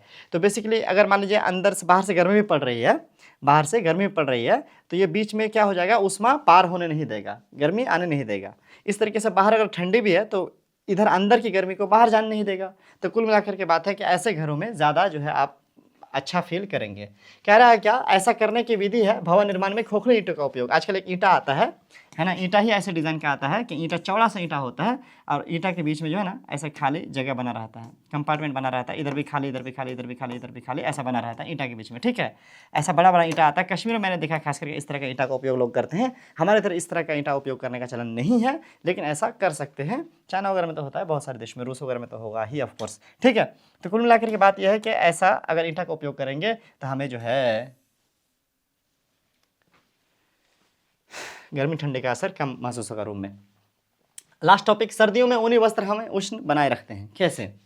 ऊनी वस्त्र, ऊनी कपड़े हमें सर्दी में कैसे गर्म रखते हैं? सर्दियों में हम ऊनी वस्त्र पहनते हैं। ऊन जो होता है उष्मा रोधी है। पहली बात तो है कि उष्मा रोधी मतलब ऊन से उष्मा संचालन, संवहन, विकिरण के द्वारा जा नहीं सकता है, ठीक है। विकिरण के द्वारा तो जा सकता है, विकिरण के माध्यम से नहीं चाहिए, लेकिन संचालन संवहन के द्वारा उष्मा स्थानांतरण ऊन से नहीं हो सकता है। तो बाहर की जो अंदर, मान लीजिए आप जैसे ऊन का कपड़ा पहने हुए, तो अंदर जो आपका बॉडी का टेम्परेचर है, गर्मी है, वो बाहर नहीं आएगा, तो इसकी वजह से आप अंदर अच्छा महसूस करोगे, ठीक है। तो ऊन का कपड़ा जो होता है उष्मा रोधी होता है। ऊन के रेशों के बीच में वायु फंस जाता है। उनके रेशों, आप देखेंगे क्या दफ़ा ऊन के कुछ कपड़ा ऐसा होता है जो लगता है कि छेद छेद है, लेकिन फिर भी वो गर्म होता है। रीज़न क्या है कि उसका रेशा के बीच में वायु फंसा हुआ रहता है, और वायु जो होता है वो उष्मा का कुचालक है, उष्मारोधी है। तो बाहर का, अंदर का गर्मी जो है वो बाहर जाने नहीं देता है। बाहर तो ठंडी होती है, आपको पता ही है। ये वायु हमारे शरीर की उष्मा, ये क्या कह रहा है, वायु जो है, वायु मतलब जो फंसा हुआ वायु है कपड़े में, हमारे शरीर की उष्मा को ठंडे परिवेश की ओर विकृत होने से रोकती है, नहीं जाने देती। अतः हमें उष्णता का अनुभव होता है, गर्मी लगती है। अथवा एक के ऊपर एक जड़े दो पतले कंबलों में से किसी एक का चुनाव करके उपयोग करने की छूट हो तो आप इनमें से किसे चुनेंगे? याद रखिए कि दो कंबलों के बीच में वायु एक परत विद्यमान है। अगर आपको एक मोटा कंबल मिले और अगर आपको दो कंबल मिले कि दो थोड़ा पतला पतला है लेकिन बीच में हवा है, तो आपको मोटा कंबल लेने से अच्छा है कि दो थोड़ा पतला कंबल लो, वो बेटर है, ठीक है। लेयरिंग करने से इसीलिए गर्मी होती है। कपड़ा गर्मी के दिनों में, ठंडी के दिनों में हम जो कपड़ा पहनते हैं उसमें लेयरिंग करते हैं। अंदर से एक स्वेटर पहन लिया, ऊपर से थोड़ा सा पतला सा जैकेट पहन लिया, बीच में क्या होता है, हवा होता है। हवा होने की वजह से क्या होता है कि जो हमारे अंदर की गर्मी है वो बाहर नहीं आ पाती है। इस तरीके से कंबल में भी अगर देखेंगे, एक सिंगल कंबल लेना से अच्छा है कि अगर आप दो थोड़ा पतला कंबल लीजिएगा ना, तो बीच में हवा होगा और उस हवा की वजह से आपके अंदर की गर्मी जो है वो बाहर नहीं आ पाएगी और ज़्यादा गर्मी आपको फील होगा, ठीक है। चलिए, इस तरीके से हमारा जो चैप्टर है वो ख़त्म हो जाता है बच्चों, और हम आपको पूरी तरीके से समझाने की कोशिश किए हैं जो भी इस चैप्टर में था। आई होप आपको अच्छा लगा होगा। वीडियो करो लाइक, चैनल करो सब्सक्राइब और दोस्तों के साथ करो शेयर। अगला यहाँ पर अभ्यास हम कर लेते हैं जल्दी फटाफट से। प्रयोगशाला तापमापी तथा डॉक्टर थर्मामीटर के बीच समानता अंतर लिखिए। प्रयोगशाला तापमापी जो होता है बेसिकली उसमें 35 से लेकर के, प्रयोगशाला नहीं, प्रयोगशाला तापमापी में -10 से लेकर के 110 डिग्री सेल्सियस तक का स्केल होता है, जबकि डॉक्टर थर्मामीटर में आपको 35 से लेकर के 42 डिग्री सेल्सियस तक का होता है स्केल। एक फ़र्क हो गया। दूसरा बात जो है वो किंक जिसको मैंने कहा था, एक बल्ब टाइप का है ना, वो प्रयोगशाला तापमापी में उपस्थित नहीं होता, जबकि डॉक्टर थर्मामीटर में होता है। उसके अलावा प्रयोगशाला तापमापी में अल्कोहल का भी उपयोग किया जाता है पारा की जगह पे, लेकिन डॉक्टर थर्मामीटर में पारा का ही उपयोग किया जाता है। डॉक्टर थर्मामीटर से हम सिर्फ और सिर्फ मानव शरीर का तापमान माप सकते हैं, जबकि प्रयोगशाला तापमापी से हम बहुत सारी चीज़ों का तापमान माप सकते हैं। ये सब फर्क है। उष्मा चालक तथा उष्मा रोधी, प्रत्येक के दो उदाहरण। उष्मा चालक जैसे कि लोहा, टीना है ना, एल्युमिनियम। उष्मा रोधी जैसे कि प्लास्टिक, पेपर, वायु। रिक्त स्थानों की पूर्ति कीजिए। कोई वस्तु कितनी गर्म है इसकी जानकारी उष्मा ताप द्वारा प्राप्त होती है। किसके द्वारा? ताप द्वारा। ताप नाप है उष्मा का। अच्छा, लिख दें क्या लिखेंगे? आप लिख लेना। उबलते हुए पानी का ताप तापमापी से नहीं मापा जा सकता है। किससे? डॉक्टर थर्मामीटर से, डॉक्टर तापमापी से नहीं मापा जा सकता। ताप को डिग्री सेल्सियस में मापते हैं। बिना किसी माध्यम द्वारा उष्मा स्थानांतरण के प्रक्रम को विकिरण कहते हैं, बिना माध्यम के विकिरण। स्टील की एक ठंडी चम्मच गर्म दूध के प्याले में रखी गई है, यह अपने दूसरे सिरे तक उष्मा का स्थानांतरण संचालन द्वारा, है ना, चालन प्रक्रम द्वारा करेगी। ऑफकोर्स चालन द्वारा होगा। हल्के रंग के वस्त्रों की अपेक्षा गहरे रंग के वस्त्र जो होते हैं उष्मा का अधिक अवशोषण करते हैं, ये भी हम जानते हैं। अगला हमारे पास है टिक लगाने का थल समेश, लेना ही पड़ेगा ये।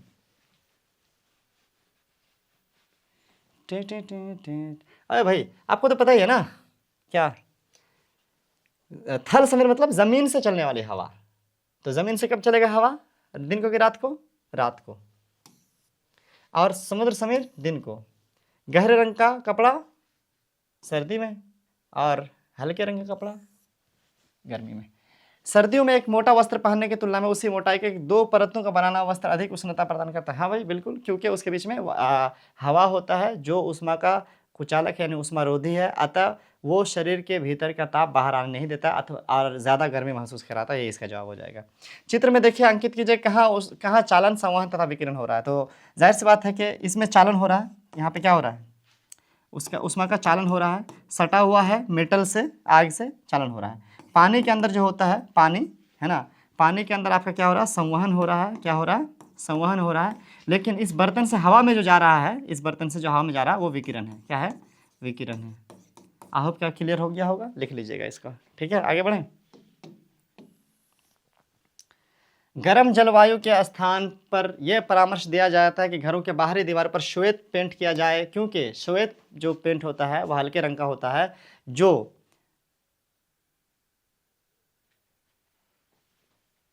अधिक से अधिक उष्मा को क्या कर सकता है, परावर्तित कर सकता है। अधिक से अधिक उष्मा को परावर्तित कर सकता है ना। और इसीलिए हमें गर्म वाले स्थान पर हल्के रंग का पेंट, और जैसे कि श्वेत दिया है उस तरह का पेंट करना चाहिए, ताकि अंदर कम से कम गर्मी महसूस हो। 30 डिग्री सेल्सियस का 1 लीटर जल 50 डिग्री सेल्सियस के लीटर जल साथ मिलाया गया है, तो मिश्रण का ताप क्या होगा। देखो 30 से 50 की ओर मिश्रण जाएगा कि 50 से 30 की ओर आएगा। ऑफकोर्स 50 से 30 की ओर आएगा। गर्मी ज़्यादा गर्म से ठंडे की ओर आती है, तो इस 30 वाले का टेम्परेचर थोड़ा बढ़ेगा, लेकिन 50 वाले का घटेगा, क्योंकि इससे इधर आ रहा है। तो 30 और 50 के बीच में रहेगा, 30 और 50 के बीच में। देखो 40 डिग्री सेल्सियस ताप के लोहे की किसी गोले के कटोरा में 40 डिग्री सेल्सियस ताप का जल डुबाया गया है। इस उष्मा किधर भी नहीं जाएगा, दोनों का टेम्परेचर बराबर है, तो दोनों के ताप में वृद्धि कर देनी। जल से लोहे की गोले की ओर नहीं, क्या हो रहा है, ना तो लोहे की गोले से जल की ओर जाएगा, नहीं, हाँ ये वाला हो जाएगा, ना तो इधर से जाएगा उधर, ना उधर से इधर, क्योंकि भैया दोनों का टेम्परेचर क्या है, बराबर है। लकड़ी के एक चम्मच को आइसक्रीम के प्याले में डुबाया गया, इसका दूसरा सिरा ठंडा होगा। लकड़ी का है, लकड़ी तो कुचालक है, तो ठंडा नहीं होगा। स्टेनलेस इस्पात के कढ़ाई में पराई कॉपर तांबे की परत लगाई जाती है। इसका देखो, स्टेनलेस स्टील होता है, इस्पात मतलब स्टील, उसमें कॉपर के ऊपर में लेयर लगाते हैं। उसके पीछे रीजन है तांबे की तली कढ़ाई का अधिक टिकाऊ, तो स्टेनलेस स्टील भी बहुत होता है, ये नहीं होगा। ऐसे कढ़ाई देखने में तो सुंदर लगना, क्या बात कर रहे हो, सुंदर क्या फैशन शो में जाना है। स्टेनलेस इस्पात की अपेक्षा तांबा उष्मा का अच्छा चालक है। हाँ ये सही बात है, तांबा अच्छा चालक है तो ज़्यादा हीट होगा। स्टेनलेस इस्पात की अपेक्षा तांबे को साफ करना अधिक, साफ तो खैर इस्पात को करना भी मुश्किल नहीं है, एक ही बात है भैया। हो गया।